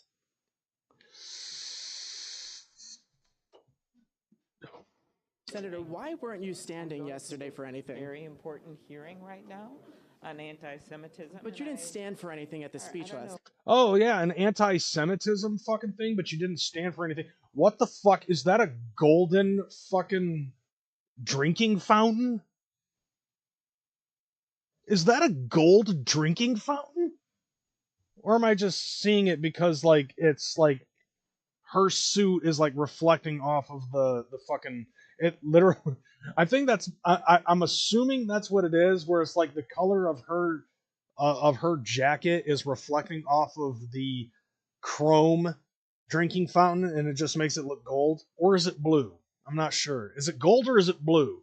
Because there's a lot of blue coat suits right here, right next to it. So it could be gold, it could be blue. I don't know. Or maybe it's just the optical illusion. What you're talking about, where you got that info? Oh, no. She's far away now. It's still fucking... They have golden... they have golden fucking drinking fountains. What the shit is this? I guess they are charging entry fee to Fago Armageddon at this year's gathering. No, they've been doing that with the VIP shit, but it doesn't even matter because the stage gets jumped every year, so it doesn't matter. Prices. Senator, why weren't you? I mean, I've done I've done 2 or 3 fucking Fago Armageddons from jumping the stage, and I didn't have to pay for a VIP. Anyways, yeah, so they're interviewing Amy Klobuchar, whatever the fuck. You standing yesterday for anything? Very important hearing right now on anti-Semitism. But you didn't stand. Oh yeah, anti-Semitism, but I'm very sure that you're like peace in Palestine or some shit like that, and completely hating on Israel. It's the anti-Semitism. For anything at the speech last night. I don't know what you're talking about, where you got that information. Oh my god, you didn't stand for anything. Oh, I don't know where you got that information from. NBC, Fox, CNN, PBS, CBS, NBC. They all fucking posted the same goddamn speech that Donald Trump did. There were cameras all over the fucking place that you could obviously see the difference between who was Republican and who was Democrat, because all the Democrats didn't stand for anything except for money in Ukraine. What the fuck are you talking about? Like, another prime example of the Democrats trying to play the fucking rigmarole and trying to gaslight people. Like, no, it don't work no more. Sorry, not sorry, but it don't work like that no more. Well, there was nothing the president had to say. Lincoln Riley's mom, you didn't stand for her. Factual or... Oh, really? So Laken Riley never died? That black kid never had fucking brain cancer? Even though you can clearly see the scar on his fucking head from all the multiple surgeries that he's had to have on his brain in order to live? That's not factual? And you couldn't even stand up for that, Schiff? Fuck you, Schiff. Fucking Adam Schiff. Get shift. Truthful or anything like that? Oh god, this... Dude, it's fucking Diet Jaws from 007. All he just needs is a fucking grill, and the dude literally looks like a fucking Bond villain. We applauded. You don't think it's worthy to stand up for her like everyone else? We should applaud. I need you to move. Oh, we applauded. Yeah, for Ukraine, and that was it. Congress. Nothing else. Instead, is holding up a sign that's saying false or anything like that. That is that your applause? No, you just sat there and scowled. Why didn't you stand for the speech? Have a good day. I need to go to a meeting. 80% of the American people, according to CBS, loved the speech. Again, I don't think with the United States. Are the Democrats out of The touch? United States of America. Oh yeah, the Democrats are absolutely out of touch. Very much out of touch. Being out of breath. I don't know what speech they were watching. They were watching the same fucking speech you were. They're watching the president's speech, Senator. Really? It wasn't worth watching. Why was Al? Oh no, it was worth watching. Just watching everybody fucking being a bitch wearing a blue fucking suit or tie. If you're on the blue side, you're a fucking bitch, and you either know it or you're in denial of the fact. Green so disrespectful. You gotta ask Al Green. You gotta ask Al Green. Okay, here's Al Green. Like, you gotta ask Al Green, so he goes to Al Green's fucking office. So I just pulled up to Congressman Al Green's office, went inside, see if he wanted to talk, because he did a lot of talking at the joint address. Yeah, he But did. they shooed me away. They said, we're not talking to Johnny. Yeah, they're not talking to Johnny. But so far, we already saw what Al Green had to say in a peaceful and patriotical voice. And he was very smooth butter with what he was fucking talking about. Even though he was like screaming and waving a fucking cane at the dawn. What was wrong with those Democrats? They couldn't stand last night. Well, you know, I think people got to see the difference between conservative Republicans and liberal Democrats. Liberal Democrats are miserable people. Dude, that guy who walked past the camera had the right fucking opportunity to say fuck her right in the pussy. And he totally missed that opportunity. It is a lost opportunity. So anyway. What was wrong with those Democrats? They couldn't stand last night. Well, you know, I think people got to see the difference between conservative Republicans. Fuck her right in the and liberal pussy. Democrats. Liberal Democrats are miserable people. I bet their butts were sore sitting Yeah. that long. What the What the fuck?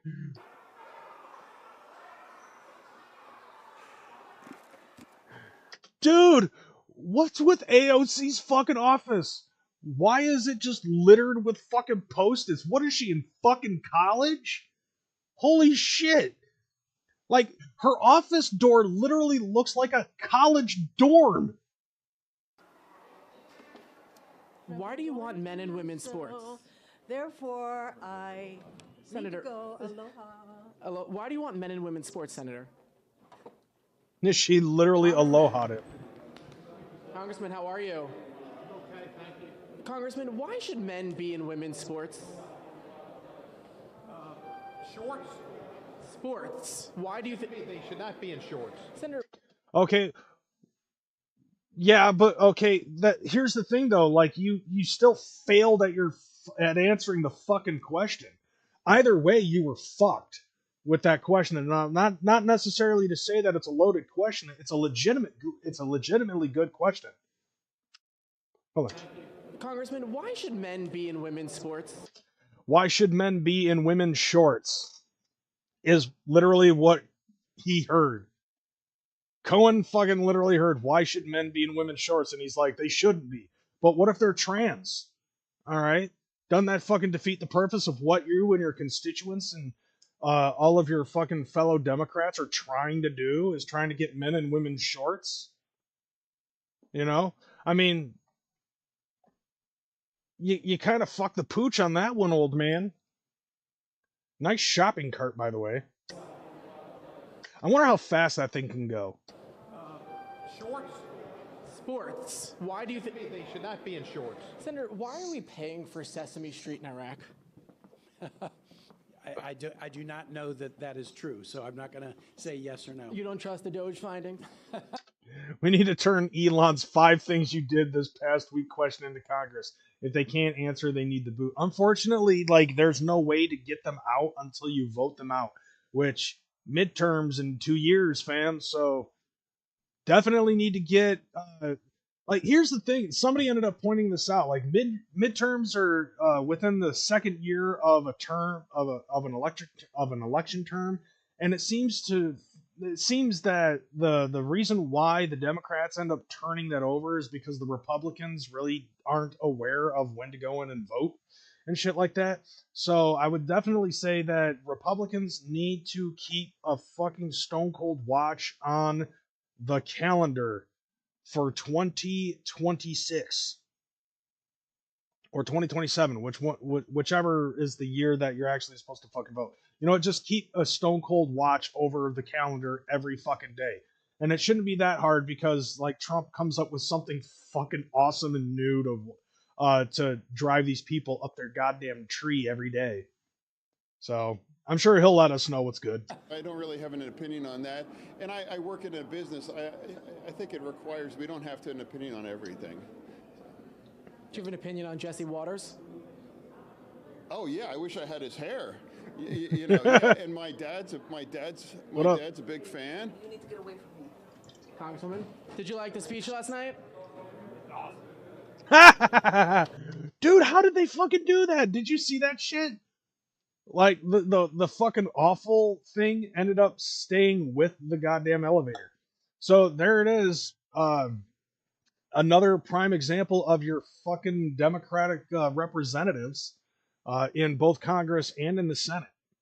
Oh, and trust me, that's not the only thing that happened after the fucking address to Congress was done, because right after that, I think also at the same time, Bernie Sanders had something to fucking add on to that.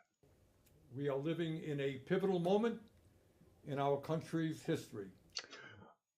And I need you to give me $27. Every single one of you. Look at me, I'm old and I'm broke. Like, that's how he fucking comes up. I need to buy new mittens. I need to buy some yarn to have my wife make me a new pair of mittens. It's cold in Vermont. Facing unprecedented challenges. I don't know how well I did his voice. How we respond to this moment will impact not only our lives, but the lives of our kids and grandchildren, and in terms of climate change, the very health and well-being of the planet. What the like, what's with the fucking Terminator 2 introduction speech here? Like, he's talking about this is the end times. Everybody needs to give me your money, and you'll be able to enter heaven's gate. As you heard tonight, President Trump has been very effective in creating what I would call a parallel universe. Wait a minute. So Trump created a parallel universe? Dude. Fuck Dr. Doom, alright? Donald Trump will be the main villain in the multiverse saga. According to Bernie Sanders. Look, what's that look on his face? The multiverse is real. Dude, what the fuck is this look on his face? I shit my pants. I made a duty. For his supporters. What the fuck? A set of ideas that either have no basis in reality, but they're working, or in the great scheme of things. Yeah, that's called a long-term investment. You know, things that happen now that will create a butterfly effect that'll end in a positive note in the long run. It doesn't look good now, but it will look good in the future. To quote somebody your age, Bernie Sanders, okay? I'm going to have to quote Dr. Emmett L. Brown. You're not thinking fourth dimensionally. And that is a problem that a lot of the Democrats have. They're not thinking fourth dimensionally. See, it will be better in the future. Right now, we're living in a shit fucking time that you And the Democratic Party, and I specifically put you in a separate category because you have a little I right next to your name. You're an independent socialist Jew. And then you have all of the other Democrats over there. You know what I'm saying? And all of you guys have the same ideas. You guys are all fucking in bed with each other and trying to fuck over everybody in order to put a little bit more money in your pockets. And that's how it's been for like the last God knows how long. It's just Donald Trump and Elon Musk and JD Vance, Tulsi Gabbard, fucking, well, I can't say Vivek Ramaswamy anymore because he's currently running for governor of Ohio, which if you're from Ohio, vote him. Vote Vivek Ramaswamy. That dude is dope. You know, and everybody else that, whether it be Bobby Kennedy or fucking Linda McMahon, Pete Hegseth, and Kash Patel. Like, all of these motherfucking people, like, the things that they're doing right now will help out and benefit in the long term. And these motherfuckers have actually been finding out a lot of your discrepancies that have been fucking over the American people and fucking over the American government just for the benefit of yourselves because you no longer remember the plot. You guys like the Democratic Party has completely lost the goddamn plot. What was the plot? Fucking helping out the American people. Instead, they're helping out themselves. This seems like the deliberate deliberate destruction of the Blue Party. They can't be serious right now. Oh, dude, it gets better. It gets even better. Because over the rest of the week, things have gotten funnier. Are nowhere near the most important concerns of the American people. Fuck shit. And one way that he does that is through the concept of the big lie, and boy, did we hear that tonight. Bullshit. No, we actually fucking heard a lot of truth. And most of the truth was, this is what I'm doing. And by the way, look at this cancer survivor kid who wants to be a cop. Now he's an honorary Secret Service member. Was that a lie? Oh yeah, because he's not really a Secret Service agent. He's an honorary one. But at the same time, he was very fucking transparent about the fact that he is an honorary Secret Service agent. Who fucking has ever done that? Who else has been considered an honorary Secret Service agent? Okay, the Lake and Riley shit.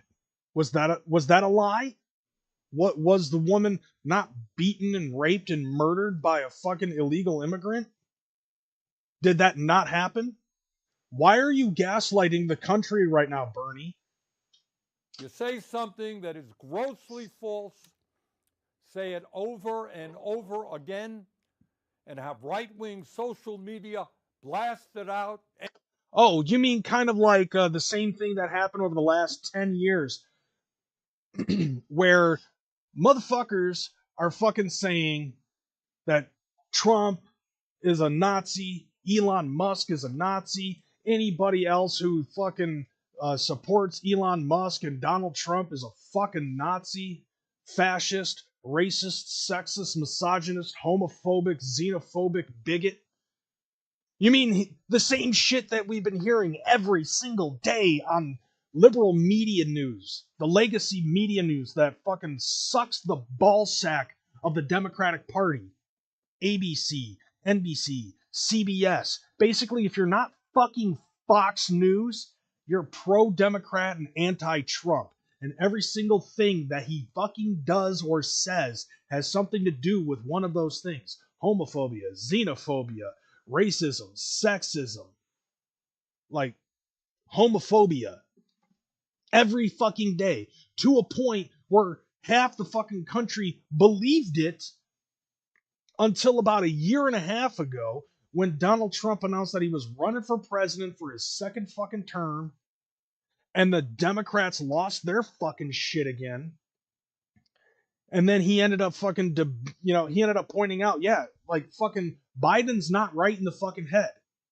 Jean-Pierre ends up fucking saying some stupid shit about how, Biden is in the best of health and mental acuity. He does jumping jacks and fucking cartwheels all over the Oval Office. And then we get to that presidential fucking debate between him and Trump wipes the floor with him because of the fact that Biden was drooling so much that he had to fucking clean it up with Biden's leathery fucking corpse. He finally beat Medicare, remember? Yeah, by the way, Al Green, it's not Donald Trump that's trying to beat Medicare. Fucking Joe Biden admitted that he already beat him to the punch in that debate. So what else is left? So what happens? The Democrat Party are just like, okay, we need somebody to replace Joe Biden because it's very obvious that he's unfit for the fucking job.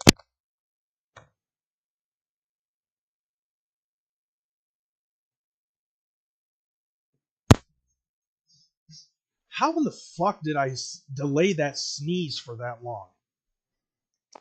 And so they're like, okay, he's obviously unfit for the job. Do we want to invoke the 27th Amendment? No. Let's just keep him in office and, put a fucking post down his suit jacket so that way we can prop him up wherever we need. In the meantime, who are we going to have to replace him for the next term? I don't know. Throw a fucking dart. Okay, it's Kamala Harris. But she only got like 1% of the fucking votes during the Democratic run. Who cares? It's Kamala Harris. She's like she's one step behind Joe Biden anyway. So that way, if Joe Biden ends up kicking the fucking bucket, she's going to be president anyways. Let's just give it to the DEI champion. Okay? And then that fucking went south. And everybody on your Democratic Party ended up like a whole bunch of people ended up switching parties. Tulsi Gabbard being one of them. Hell, fucking RFK, who's still a fucking OG Democrat rather than the current type of Democrat, is backing fucking Donald Trump. And so everybody on the Democratic Party ended up fucking turncoating on him. Do you fucking not know that we remember this shit? Like, all of this shit that I'm talking about is like stuff that happened fucking months ago. Right? And it's like, what the fuck makes you think that everybody is so fucking squirrel brained that they're going to forget about this shit? Like, I mean, I understand that there are some people who are fucking, water brained alcoholic dumbasses or one of those separate fucking things or a combination of two out of those three, but like the fact is that you're acting like what you're fucking saying is true. And that, you think that the Democratic Party is awash of that? You did the same shit in fucking triplicate of what you're accusing Donald Trump of fucking doing. You act like you're fucking golden gods and that Donald Trump is fucking Satan. Like, you gotta understand something, and this is something that I think a lot of people tend to forget. The president and former presidents, they're just as human as the rest of us. They make mistakes. The only major difference is that when Donald Trump feels that he's made a mistake, at least he's taking accountability for it and he's very transparent with what he's fucking doing. So that way, if something fucks up, he can't fucking say, oh, well, it's the Democrats' fault. He'll be like, I said it, I fucked up. Like, oh, I fucked up. I made a mistake. All right, this is what we're going to do to try to fix it. But so far, like I said, anybody who's voted for Donald Trump at this given point in time, we're actually cool with everything that he's fucking doing. Endless times until people actually believe it. And then, rather than address the real issues facing the American people, the struggles. Oh, you mean like the fact that that Joe Biden fucked this country into a goddamn coma? To a point where gas prices are fucking high, food prices are fucking high. He ended up cutting oil refineries and tried to make everything new green. And then at the same time, he, like billions of dollars were supposed to be put into EV charging stations, and only 37 of them were built across the entire fucking country. It used to be 8, now it's fucking 37. You know what I'm saying? Like, all of these other fucking things. It's like, like Joe Biden ended up fucking up a lot of shit in this country. Gas was like a little less than $2 a gallon when Trump left the office. And then when Trump came back into the office, gas prices were like $3.65. Burgers and fucking, like I already talked about the fucking differences with McDonald's. All right, McDonald's has gone up 4 times in price. Like their prices have actually, I should say, let me rephrase that. The prices of McDonald's and all other fast food places have gone up 4 times since Joe Biden was in fucking office. Home developing has been fucked up beyond all recognition. Like home ownership is completely foobar to a point where my generation and follow-up generations are having difficulties, if not impossibilities, of getting their own home. Which is no wonder why I still live in my parents' basement, and I'm 40 fucking 2. I'm not necessarily going to use that as just the lame excuse, but it is what it is. I probably could have gotten out of this place a lot sooner had Joe Biden not fucked this country up financially. And yet you want to blame this shit on Trump, and Trump's not talking about how he's going to fucking fix the problem. He already did. Oil. Drill, baby, drill. He's been saying that for fucking months. That the American people are facing. We find ourselves wasting endless amounts of time discussing Trump's absurdities. Yeah, but you're also wasting a lot of the taxpayers' fucking money on pet projects that never fucking go out. Who the fuck actually needs transgender mice? Nobody. Absolutely nobody needs that type of shit. Of course, he's going to also cut the funds on cancer research when we're trying to find a cure for that shit. And no matter how much money we've poured into cancer research since the start of fucking cancer research, we're nowhere near a fucking cure. Publicly. The closest that we have is chemo treatments and lobotomy, if it's brain cancer. And where's all this fucking money going? Obviously, we've seen a lot of discrepancies with the USAID and Social Security and the Department of Education and the FBI, like not just financially with the FBI, but also withholding information about the Epstein list. Hell, what about the Diddy files?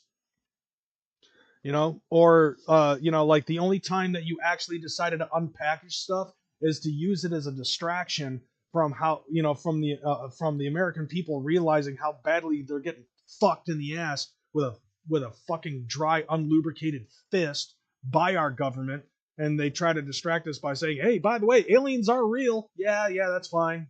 Whatever. Give me my money back, motherfuckers. People are facing. We find ourselves wasting endless amounts of time discussing Trump's absurdities. Then shut the fuck up. Let me just give you a very few examples. Oh, this ought to be rich. Trump claimed that the 2020 election was stolen from him and that he won by a landslide. Remember that? A lie. Oh, really? Was it a lie when he found out that there was a whole fuck ton of fucking people that were still getting paid by the Social Security income? Few million fucking people. And it's about the same amount of people that he lost a number of votes to. Why is it that, and why is it the fact that there was, do you remember fucking seeing the little fucking chart? The chart that showed how many people voted for who, and then while we were all sleeping, all of a sudden there was like a big, huge spike that happened at like 3 o'clock in the fucking morning. Like all of these votes just magically appeared at 3 o'clock in the fucking morning that put, and that was mainly for the fucking popular vote, but it was just enough in select states to be able to give Biden the fucking lead in that shit. Like, did you forget about that? And that the next day after the election results were put out there, like the prediction results, that people started pointing that out. And that's the one that could be the possible reason why Trump feels like he got fucked in 2020. Like, and the funny thing is, like, I talked about fourth dimensional shit earlier. Let's bring that up. In the mindset of the fourth dimension, okay, had you guys not fucked over Donald Trump for his second term when he was going up against Joe Biden, you wouldn't be talking about Donald Trump right now. Donald Trump would be out of the office. He has no fucking power to do anything in the Oval Office anymore. We'd be on to somebody else. And he would have done his 2 fucking terms and he would have won, and we wouldn't be in this conversation anymore. Like, we would not be talking about Donald Trump and how fucking cool he is. Like, we'd be reminiscing on how cool it was to have Donald Trump in fucking office. But you guys fucked the pooch. You were like, we got to get him out of here. And then you talk shit about him for 4 more years, and now you got 4 extra years to talk shit about Donald Trump. We've already been talking negative, we've already been talking about Donald Trump for the last 10 years. And most of the time, you guys have been talking about him negatively. Like, isn't that fucked up how they fucking do it like that? JD is a shoo-in for 2028. Like, dude, basically at this point in time, like, and I've said this shit, okay? Like, because of the way that they've been reacting ever since, I ended up saying that prior to the fucking to the congressional address that Trump did earlier this week. I've been saying that the way that the Democratic Party and the Democratic voters have been acting on social media and in the news and all this other shit, like, everybody's fucking losing their goddamn minds. So what I've been saying is, like, because of this, I swear to God that we're not going to see a Democratic fucking leader in the next 12 years, right? And then this congressional fucking hearing ended up happening. I was like, okay, it's going to be another 20 years before we see a fucking Democratic fucking leader. And then just keep that in your fucking back pocket, because, like, there's going to be some other shit that you're about to see that's really fucked up. Trump claimed that the January 6th insurrection was a day of love. A lie. Yeah, because he said, if you're going to go there, go peacefully and patriotically. And obviously, there are some people who are paid to fucking be riot makers. Okay? Why the fuck is it that you can, like, if you go back to Jan 6, you see the fucking QAnon shaman Viking dude in the Jan 6 incident, but you also see him in a lot of political Democratic protests prior to that. Okay, so obviously you can see that people like him and some other motherfuckers are paid plants to create disruptions during that, especially during Jan 6. And then it just kind of fucking bowled over. The same thing with, remember those peaceful protests that happened during COVID where people were setting fucking cars on fire and robbing Target and all that other shit? Cop cars in my town. Somebody set a cop car on fire, and I guess to peacefully protest, they decided to destroy local independent companies, independent businesses, just to show their peaceful fucking protest. Before they got hit in the fucking face with tear gas by SWAT and all that other shit. And it's like, you don't remember that shit? That shit happened. And you want to say that Jan 6 was, like, fucking Donald Trump was trying to fucking make Jan 6 a fucking riot? Bull fucking shit. Normal average Americans see the bullshit now. Retard time is over. They need to fix this. It will take a decade or more to fix. Yeah. The destruction that fucking Democrats have done over the last 2 terms is like, Trump's trying to fix it now. And Trump, and like I said before, Trump is finally doing what he promised in his first term, which was to drain the fucking swamp. All it took was the Department of Government Efficiency and the richest man on the planet to help him out. God, I love autism. Trump has claimed that millions of undocumented people voted and do vote in American elections. A lie. Well, they also get fucking paid with their Social Security. Just ask Nancy Pelosi, because she's like 360 some years old. She's the one person. Trump has claimed that climate change is a hoax originating in China. A lie. No, I think he said something about COVID. I don't know if I never heard him say anything about climate change. But let's be real though. Birds aren't real. Okay? I'm just going to put that out there. Birds aren't real. Trump has claimed that Ukraine started the horrific war with Russia. A lie.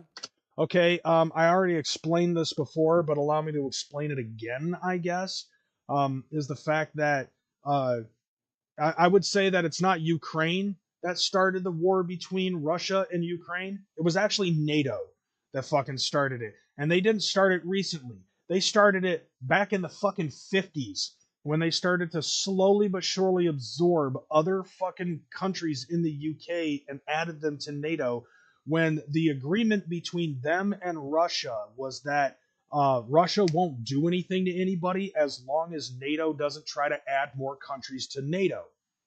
And both parties fucking agreed. And then NATO started to slowly but surely absorbing more countries, more UK countries into NATO. And guess who was next on the chopping block? Crimea and Ukraine. So Russia, Putin, basically was just like, you know what? Fuck it. We get like, but also Crimea at the same time went fucking bankrupt. And so by default, Crimea is supposed to go back to Russia. But Ukraine, for some reason, ended up being like, nah, we're taking it. No, we're taking it. Ukraine was like, Crimea is ours. And then fucking Russia ends up taking back, ended up fighting and taking back Crimea. And now Zelensky is being a fucking bitch, being like, they took away Crimea from us. No, it was theirs to begin with.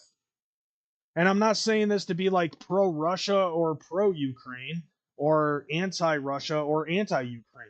Facts are facts. That was written in the treaties. And NATO broke the fucking treaty multiple times. And Russia, whether it was fucking Gorbachev or Putin or whoever else was a leader during these times, just let it slide until it got to a point where enough was enough. The treaty was broken. Crimea had fallen. Crimea is supposed to go back to Russia. And Ukraine tried to take Russia. All the while, Ukraine is simultaneously trying to get into NATO. Hell, Russia was trying to get into fucking NATO. And Russia was denied. Ukraine, for some reason, the UK is supporting fucking Ukraine. Joe Biden, while he was president of the United States of America, was making America also fucking support Ukraine. During this fucking forever war that is not going to be won by Ukraine whatsoever, because I think I talked about this last week. The numbers don't lie. 38 million versus 145 million citizens. Ukraine is either going to have to give up and draw the white flag and create a peace deal between the United States and Russia, or they're going to have to be completely obliterated. So maybe that wasn't a lie. Maybe that wasn't a lie. Maybe that was just misinformation that he didn't fully fucking know. So it wasn't Ukraine that started it. It was NATO. All the while, Ukraine was trying to do some fucking unsavory shit. And tonight, just tonight, Trump claimed that millions of dead people between the ages of 100 and 360, I guess, were collecting Social Security checks. Dude, that's what Elon Musk found. And that's where all of this money's been going. And not to mention, I'm pretty sure that all of those millions of dead people probably were recycled fucking Social Security numbers that were given out by the black market. That's my assumption.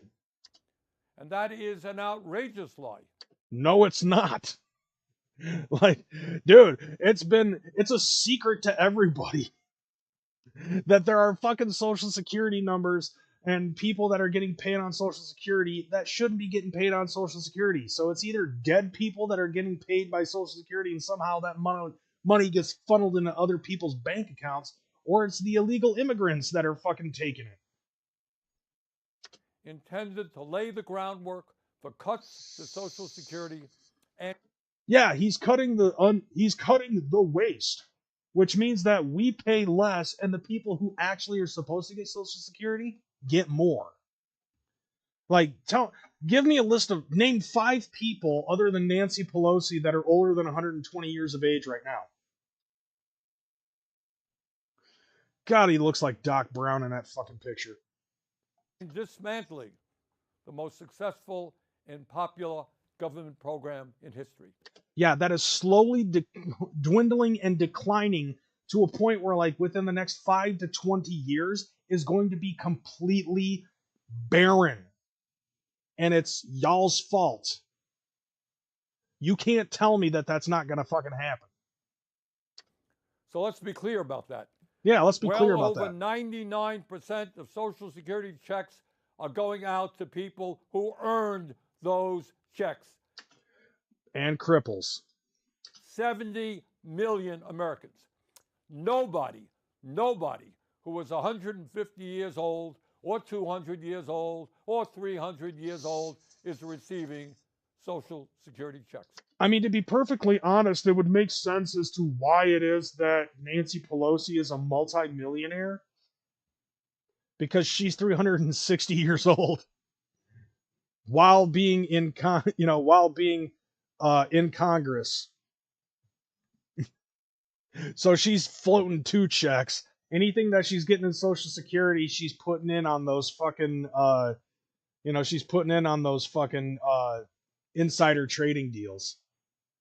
But yeah, basically my point is that Bernie Sanders ended up fucking having something to say. Now, going back to the Al Green shit, this happened the next day. Al Green ends up getting fucking censured. Like, remember how I talked about how he got kicked out of that fucking congressional address? So this ends up happening, where he fucking ends up... Yeah. So this was the resolution. So they're basically voting on whether or not he should be censured, right? And so every Republican voted yay, 10 Democrats voted yay, 198 voted nay. So the resolution of the way he behaved at the congressional address of Donald Trump, the yays favor the nays. This is what happens. On this vote, the yeas are 224, the nays are 198. Now, for those of you who don't know, and I didn't know this either, I wasn't sure what a censure was. Basically, it's a slap on the wrist, but it's also a public embarrassment. That's what the censure is for doing this. And Al Green is one of very few people that have had to be censured since the beginning of Congress. Okay, so basically he's publicly humiliated. That's what a censure is. He still gets to keep his job. He doesn't have a pay cut or anything like that. It's just a public embarrassment. With 2 answering present, the resolution is adopted. Without objection, a motion to reconsider is laid on the table. The House will come to order. The House will come to order. Shh. Will Representative Green present himself to the well? Leave your cane. Leave your cane behind. No, you don't need your cane, bro. By its adoption of House Resolution 189, the House has resolved that Representative Al Green be censured, that Representative Al Green forthwith present himself in the well of the House of Representatives for the pronouncement of censure, and that Representative Al Green be censured with public reading of this resolution by the Speaker. Now, once again, do you remember what Al Green ended up saying when he was interviewed after he got escorted out of out of that congressional hearing or that congressional speech or address that Trump was fucking doing? He ended up saying in that interview that he was willing to take whatever punishment was going to be received. Now, he ends up fucking getting censured, which means that it's supposed to be a public embarrassment thing, which is what Mike Johnson, the Speaker of the House, is trying to fucking do. And instead of taking his fucking punishment like a motherfucking man, Al Green turns around, turns his back to Mike Johnson, and starts singing the song "We Shall Overcome," which is basically like a very, very old fucking, I don't know how else to fucking say this, but it's a very old fucking song. Mostly it's like, I think it was just like the slave type of gospel type shit that they would sing in the fields and stuff like that, you know, like that type of shit. It was during that era where this song "We Will Overcome, We Shall Overcome" was popularized in that fashion, and it's supposed to be a song about overcoming the odds and stuff like that. Obviously, you know, like that type of shit. So what the fuck is he singing this for? And then you've also got like all these other people that are coming together and fucking singing this shit. Like they sang this shit, like they've sung this shit before with like, you know, Martin Luther King Jr. and his speeches and stuff like that. Bob Dylan has actually covered it. Joan Baez has covered it. And it's like, why are you fucking singing this? We shall overcome. Overcome from what? You being a dickhead? You being a complete asshole? You being a fucking money-milking son of a bitch, taking money out of fucking our pockets? Like, you're gonna overcome from that? Like, for like, what does... And then on top of that, like, one guy just screamed at the top of his lungs, who wasn't Mike Johnson, yelling, "Order." Like, he's not taking his fucking shit like a man.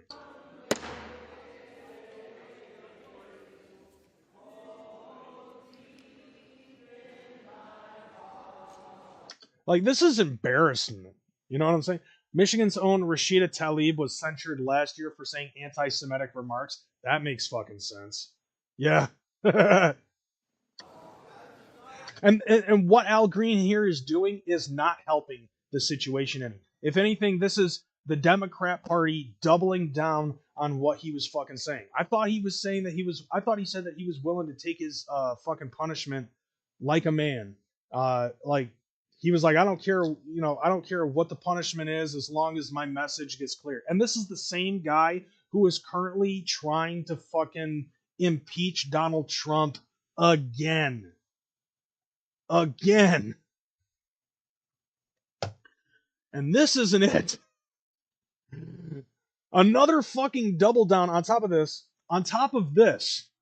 Like, on top of Al Green fucking trying to talk shit to Trump, on top of the Democrats trying to fucking gaslight the people who are interviewing them about what had been done, about them not standing up to anything but paying Ukraine, trying to fucking gaslight us and making it so it's like, oh yeah, that never happened, to fucking Bernie Sanders trying to gaslight everybody into believing once again that Donald Trump is bogus, which, like, this is a double down, a double down, a double down. This is a double down. And then here we go. 22 fucking people going on social media posting literally identical fucking anti-Trump videos. When I win, I will immediately bring prices down starting on day one.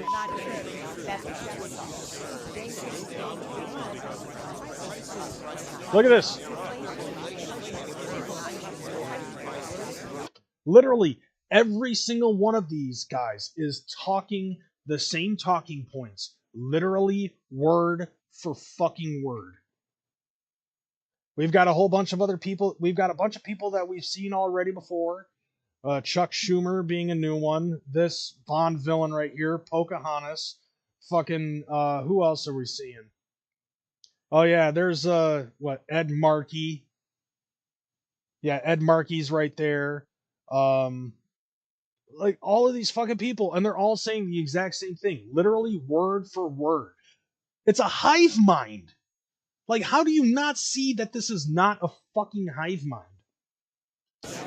Either that or they're so fucking lazy and they can't afford different script writers that they got one script writer and he just printed out the shit. You know what I'm saying? Printed out the same fucking script, give it to all these fucking people, told them say the same thing in the exact same way, with the exact same points, the exact same enunciations. I'm surprised that they didn't say it in the exact same fucking speed. Look at this. Oh, God. Yeah, this is where it starts to fucking fizzle out.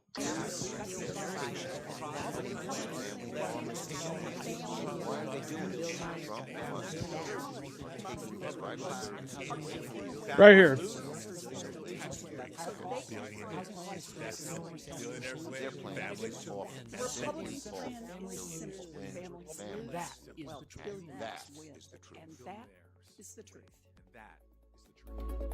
Now you hear that shit?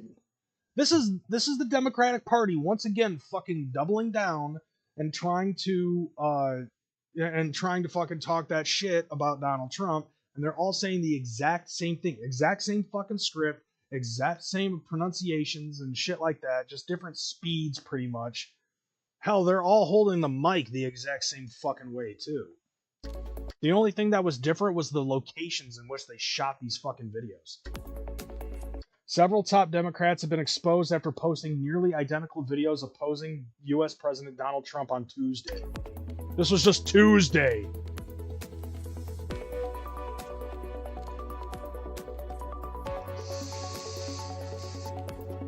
Yup. Read from the same scripts as they opposed Donald Trump's address to Congress.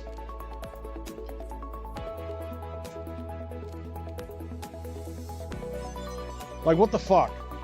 The video started with a clip of Trump stating he would bring prices down before the Democrats responded by saying shit that ain't true. Yeah, and they used a swear word. They used a naughty word to try to seem a little bit more edgy. Gathering tickets are $2.95 this year. Well, inflation. It makes sense, you know. I can only imagine what the prices of food is going to be like once we get in there, though. Like, that's going to be some fucked up shit. But oh yeah, you know what that reminds me of?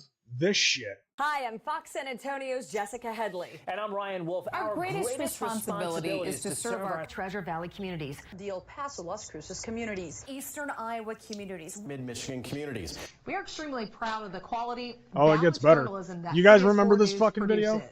But we are concerned about trouble and trying to be responsible, one-sided news stories plaguing our country. The sharing of biased and false news has become all too common on social media. More alarming, some media outlets publish these same fake stories without checking facts first. The sharing of biased and false news has become all too common on social media. More alarming, some media outlets You don't say. without checking facts first. Unfortunately, some members of the media use their platforms to push their own personal bias and agenda to control exactly what people think. And this is extremely dangerous to our democracy. Yeah, and that's another thing too. You say democracy enough times, people tend to believe that we are in fact a democracy when we're not. We're a constitutional republic. So let's try to fucking bring that back. You say it enough times. But that's what that reminded me of. Like, watching all those Democrats saying the exact same fucking thing about Donald Trump, word for word. And did they forget that stuff like this fucking happens? Where people are going to find this shit and be able to call them out on this type of stuff.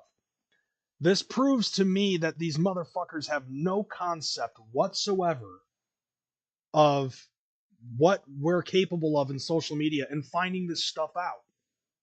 It's like Fox, like all of these news channels, whether it be Fox, CBS, and the like that we just fucking saw, every single one of these news channels saying the exact same thing word for word. And the ironic thing about this video was that they were warning us about people who are fucking being programmed to believe this type of shit is happening, and they're fucking doing it themselves. And then, of course, you know, once again, more doubling down. I can't see what this icon is, but oh yeah, that's right. So this feels like a double down, even though I don't think it is, because if you don't know, I guess March is International Women's Month, and there's an International Women's Day in the day of March, and this came up. So basically what this is, just fucking watch it.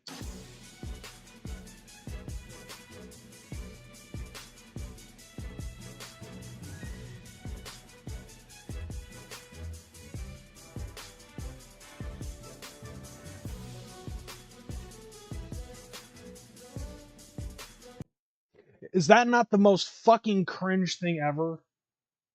Like, I can't tell you how many times I've seen people fucking comment on this and talk about how fucking cringe it is. Okay, so now I'm to understand that this is supposed to be about female empowerment and shit, but just the way that they fucking did this was cringy as shit. Okay, so we got Sully Jessica Wu. Okay, positives: bento box queen, mommy of the century, and her negative, her weakness is that she's sleep deprived. Okay, and they're all doing this like Mortal Kombat, Street Fighter, choose your character kind of fucking stance where they're just like in a fighting pose. God damn it, why did you stop?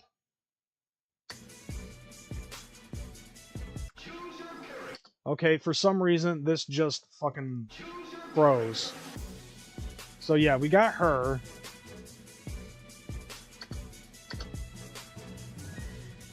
Okay, hold on. Then you got AOC doing this shit. Hold on. Where is it? Yeah, you got AOC doing this shit. Literally, AOC, you should know better than to fucking put yourself in this kind of cringe fest. And let's see, New York's 14th Congressional District, youngest woman and Latina to be elected to the House, and her negative is that she's a Trekkie. Oh, I mean, yeah, because, you know, fucking Trekkies are pussies. But nevertheless, you know, because fucking Star Wars, motherfucker.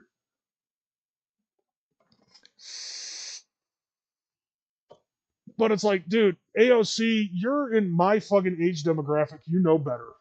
You know better than to do stupid shit like this, especially in your position of fucking power. Like, what are you... And I believe that every single one of these are Democrats on top of it. Did they just like say, hey, this would be fun? Is that her game face? Like, she should be a little bit more menacing. I've seen her be more menacing talking shit online. Okay, this one's just annoying. Let's see. Representative Lauren Underwood, youngest black woman, singular with an A, elected to Congress, co-founded the Black Maternal Office. So, okay, we're imposing that the positives are race-based. Great. Her negative is she hates balloons. What the fuck is wrong with balloons? That's where everybody in our community puts their nitrous. Oh god, another smiling faced fucking... Oh god, and her stance is just terrible. Yep, another Democrat, Representative Catherine Clark, House Minority Whip. What the fuck? What the fuck? House Minority Whip? What the fuck? What the fuck? Massachusetts' 5th Congressional District. Her negative, not in the hair dye. House Minority Whip? What the God, my fucking brain is going in places that I don't think it needs to be going. You're white. Anything involving white people in a whip should not be a good thing.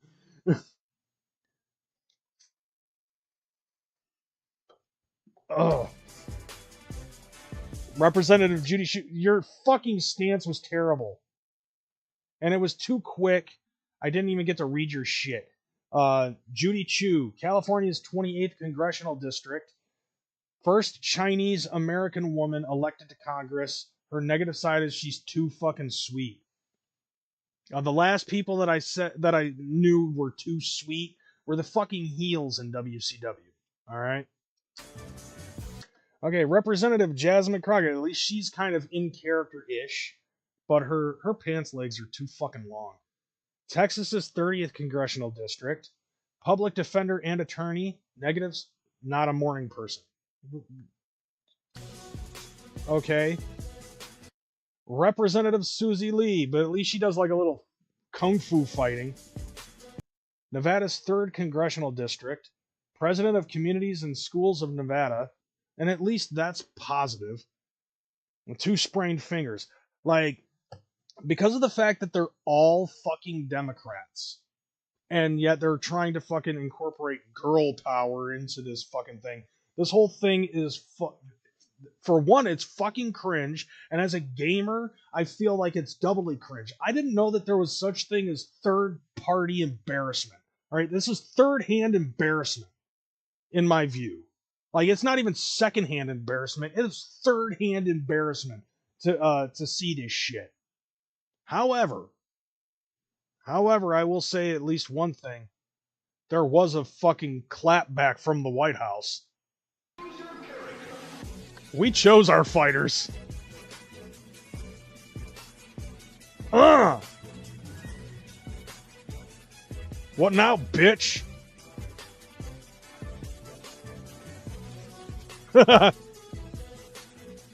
Fucking Tom Homan, and I have a structured settlement, and I need cash now.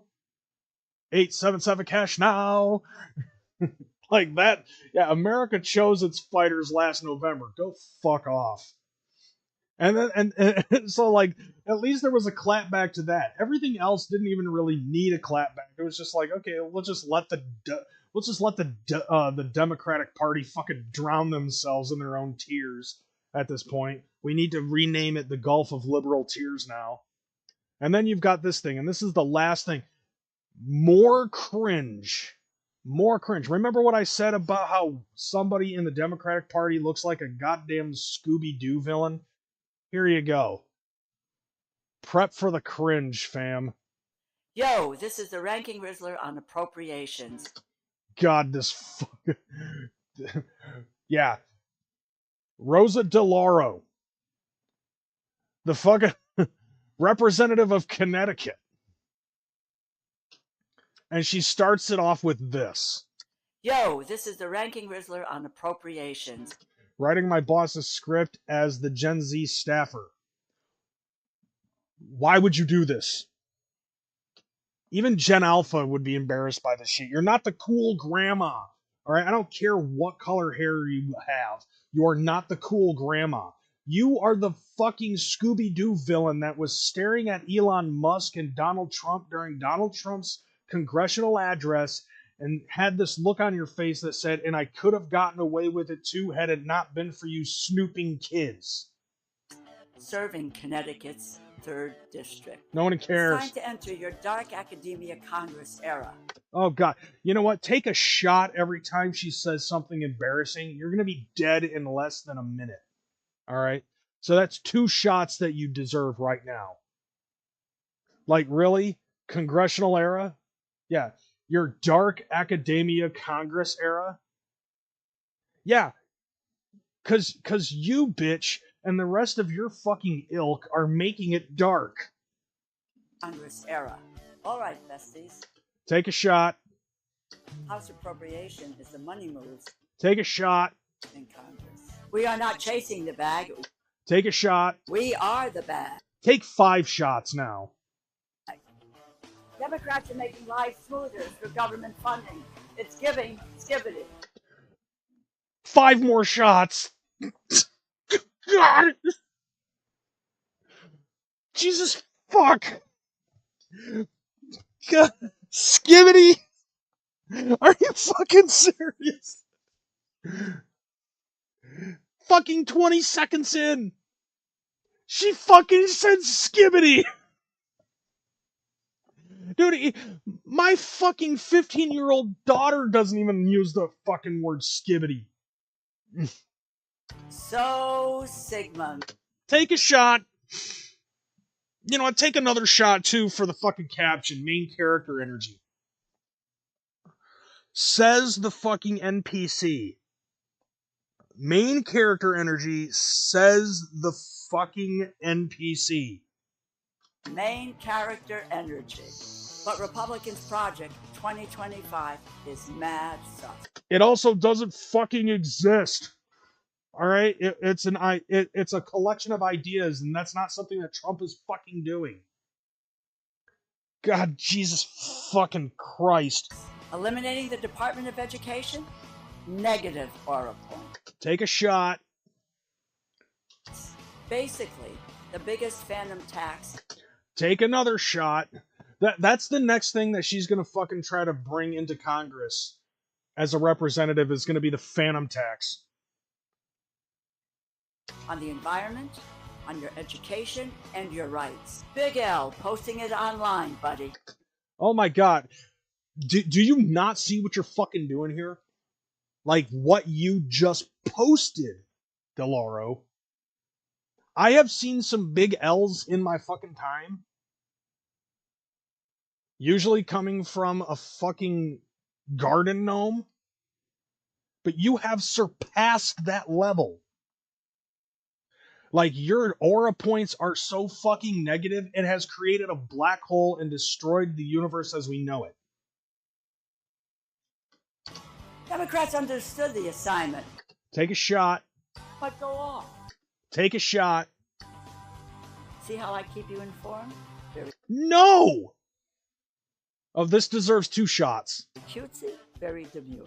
You didn't even fucking say it right. You got the demure, but it's mindful. Alright, it's not cutesy, it's very mindful. Very demure. And even that sucks. God, you fucking corpse. You stupid fucking corpse. What the fuck? The last 2 things that I saw on TikTok from the Democrats, they thought that this was going to be fun and enjoyable. And it was going to be comedic and shit like that. And it was just like, no, it was cringe after cringe after cringe. Alright, this is... God, how much deeper can these fossils dig the hole to their own proverbial graves?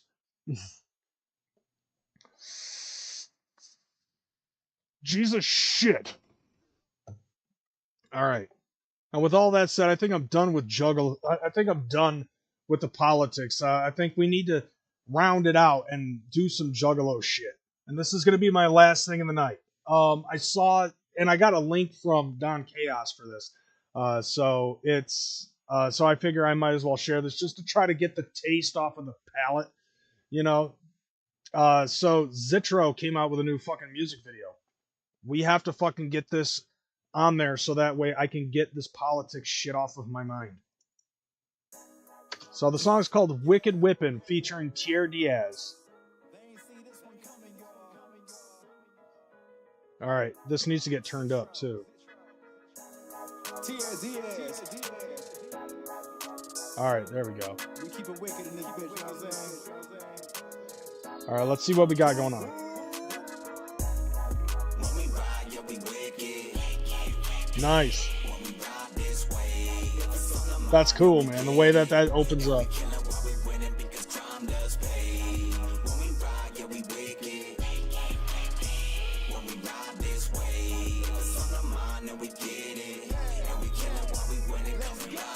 Now, you know, like, I have not really gotten much into Zitro, but I do have to say that the opening of this, very fucking calm, and I really dig this this opening. Oh shit, the demon back with a full clip. In the way of my money, my finger could slip. Talk shit, I aim straight and never miss. Ain't no kickback. Dude, that's fucking awesome. Like, for the most part, when I watch music videos and stuff, I really like watching whatever effects that they can possibly add in that blends in with the fucking music. Or whatever it is that they're doing in the music video. And so, like, I love seeing shit like that. Like, remember last week where there was, like, dude from Sick Gatermo was like swinging a baseball bat, and I thought that it was gonna fucking hit the fucking screen, you know, kind of break the fourth wall-ish kind of stuff. Like, I was hoping for something like that to happen. At least that happened in this music video. Thank you, Zitro. You've definitely cleansed that that desire and need to fucking do that shit. Oh shit, the demon back with a full clip. In the way of my money, my finger could slip. Talk shit, I aim straight and never miss. Ain't no kickback, bitch, I got a good grip. Dude. When I ride, it's only there in the night sky. Putting fear into those that see the white eyes. Okay. I can make you feel like you really about to die. Like, bro, I'm straight up not having a good time. That's kind of funny. I don't follow politics much, so I appreciate your insight on them on point. Thank you. I appreciate that. Like, I feel like in all honesty, like I'll pause this for a second just so I can get this off my chest. Like, I feel like that there's not very many fucking juggalos out there that actually do fucking put this shit out and put their feelings on the shit. Like, I'm not a smart man and I don't know very much about politics myself, but I do know what makes fucking sense to me. And so I feel like that there needs to be more ninjas that really should involve themselves in politics, especially those that end up doing the whole vote blue no matter who, or vote blue because my mom did. You know who I'm fucking talking about with that one. So you know that I be bringing the heat. You can fight back all you want, but you ain't changing defeat. But if you try to bring... Which, by the way, I forgot. I was giggling at that fucking thing that TRDS fucking ended up doing. I thought that was funny as hell. You really about to die. Like, bro, I'm straight up not having a good time. I love that. That's funny. Just like breaking that monotony. You know what I'm saying? Like, just Tier just fucking throws that little line in there. It's kind of goofy, but I really think that that's a good comedic spot. The comedic timing behind that's pretty fucking dope. What up, Seth? So you know that I be bringing the heat. You can fight back all you want, but you ain't changing. What up, Stannis? But if you try to bring the beef, then you know I'm gonna eat. But if you really want it, then you can come take a seat. The underground is where I kick it. I'm gonna blow up in a minute, so you just wait. Mix hood with the wicked. See, I fucking dig that shit.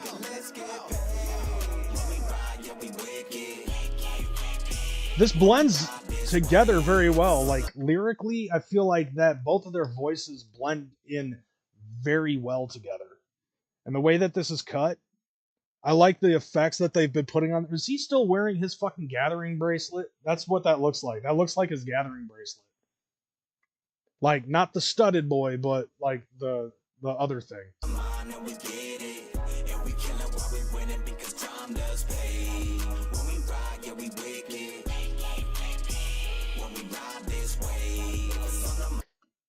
Oh, okay, that's actually pretty fucking cool. You see, like, take a look at the hat he's wearing. It says Maniflex. So, that's definitely a fucking play off of the word manifest, which is good. You know, you manifest things, and, you know, think positively, put it out in the universe, things will fucking happen.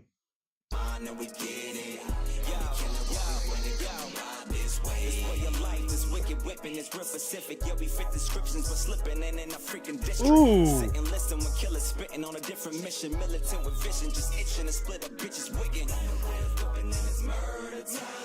Ooh.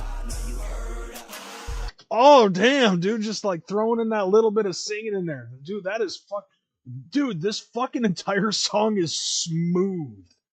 I'm fucking digging the fucking cadence behind this is just fucking smooth as butter. I'm enjoying the shit out of this. Like, this is definitely like the.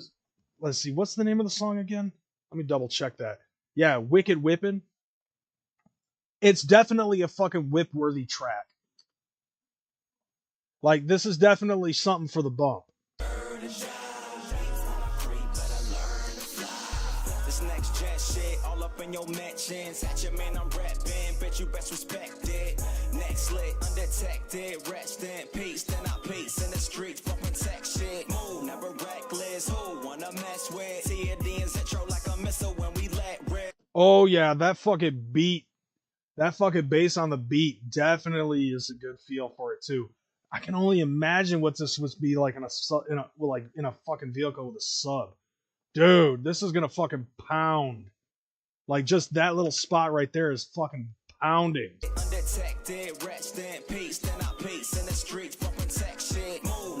Like right here. Bro. Dude. Oh, dude, gotta love that fucking clown dripping reference. Like, this is dope shit. Like, and like a little bit of a throwback and shit, you know, even though it's like, I guess maybe not a throwback, but it's just like that little fucking nugget of Juggalo referencing with Clown Drippin' from Yum Yum Bedlam. Like I fucking love it when people do that little just like a little bit of it. So it's just like, okay, even if this isn't fucking aimed directly towards fucking Juggalos, it's still enough to be like, hey, you know what I'm saying?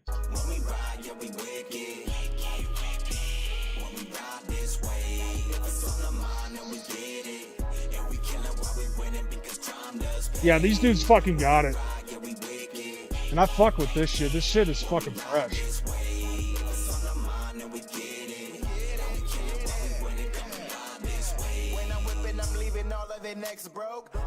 Oh.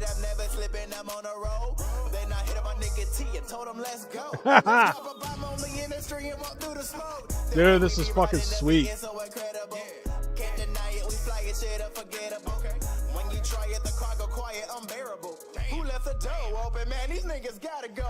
Whip a big body bourbon, got him murdered out. Oh, damn. So these rappers don't even know what murder about. Quiet in the crowd, you don't want me getting loud. Cause if I do, I'm taking the whole block out. Oh my god. Like, the way that he's fucking saying this shit, the whole story behind this is just fucking fresh. I had to pause it for the hopes that I don't get demonetized off of this. But oh my god, like the way that this is fucking being done, I like this music video. It like the shooting of it is very simplistic, but like I think what makes up for it is a lot of the effects that they're putting onto it, on top of the fucking lyricism in and of itself. The way that the beat is going, the cadence behind the fucking rap style that both of them are presenting in this, definitely fucking everything feels like a good blend.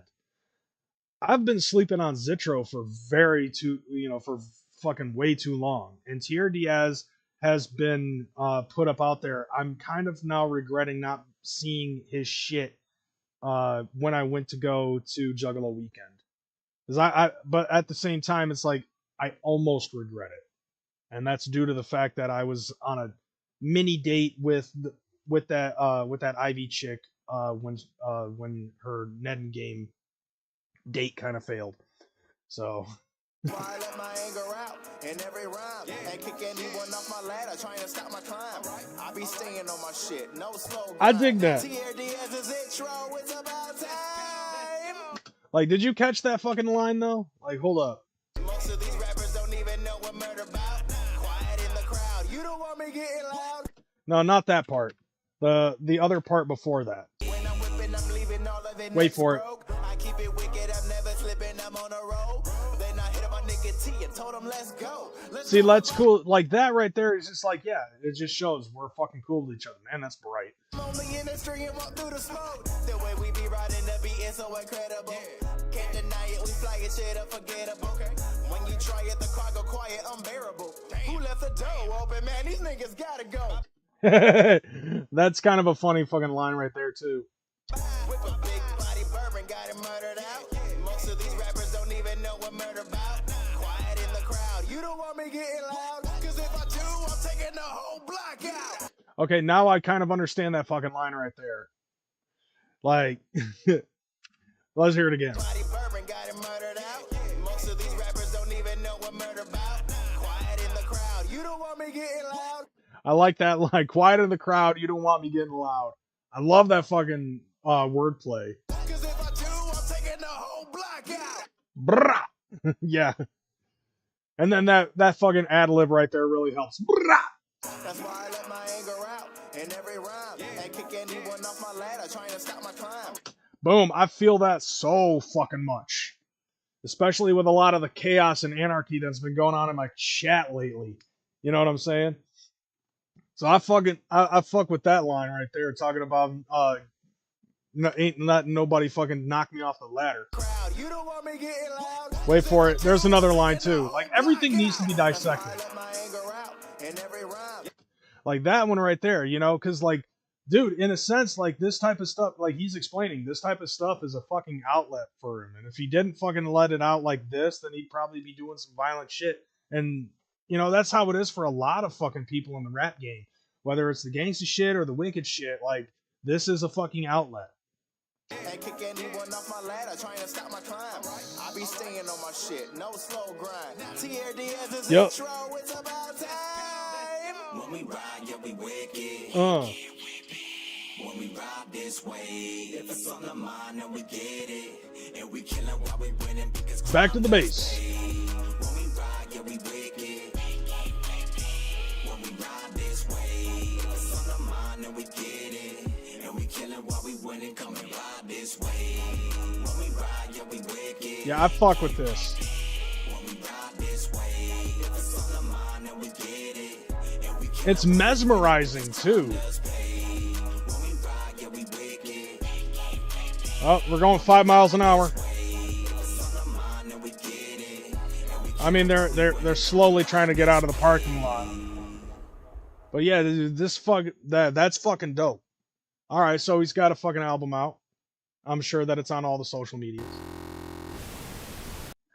So yeah, there's that. What do you guys think about that that music video is fucking tight though.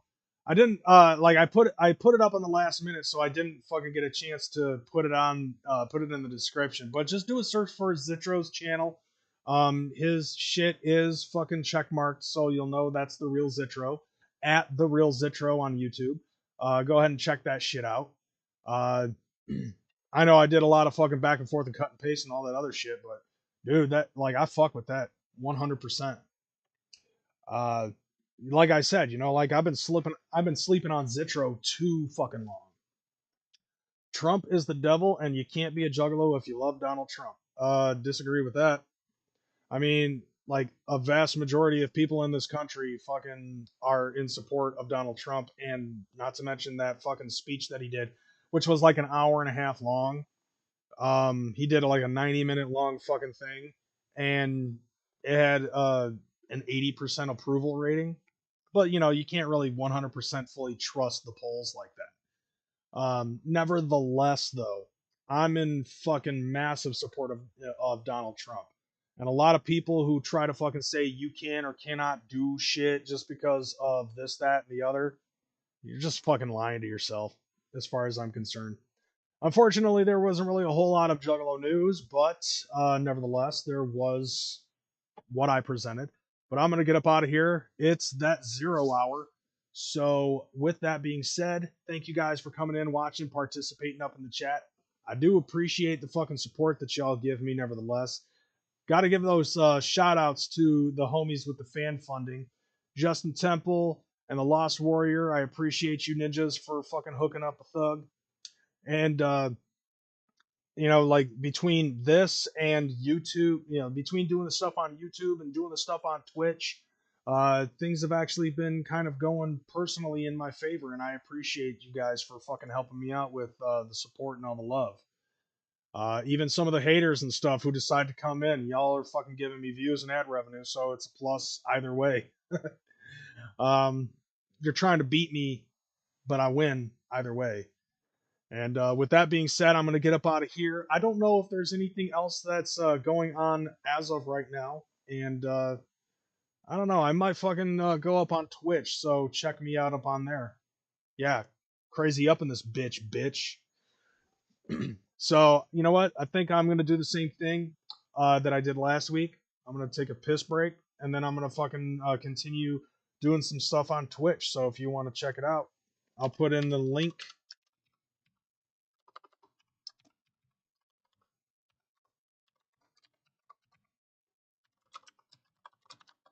So there's the link to my fucking Twitch. Go ahead and hit that fucking hit the follow button on that shit, and let's see if we can insert a little bit of fun. Now, keeping in mind, it's a different situation over there. I don't really want to talk about Juggalo shit. Just keep it at games. Keep the game, keep it at games. Don't talk about fucking bullshit and drama, and we'll call it good.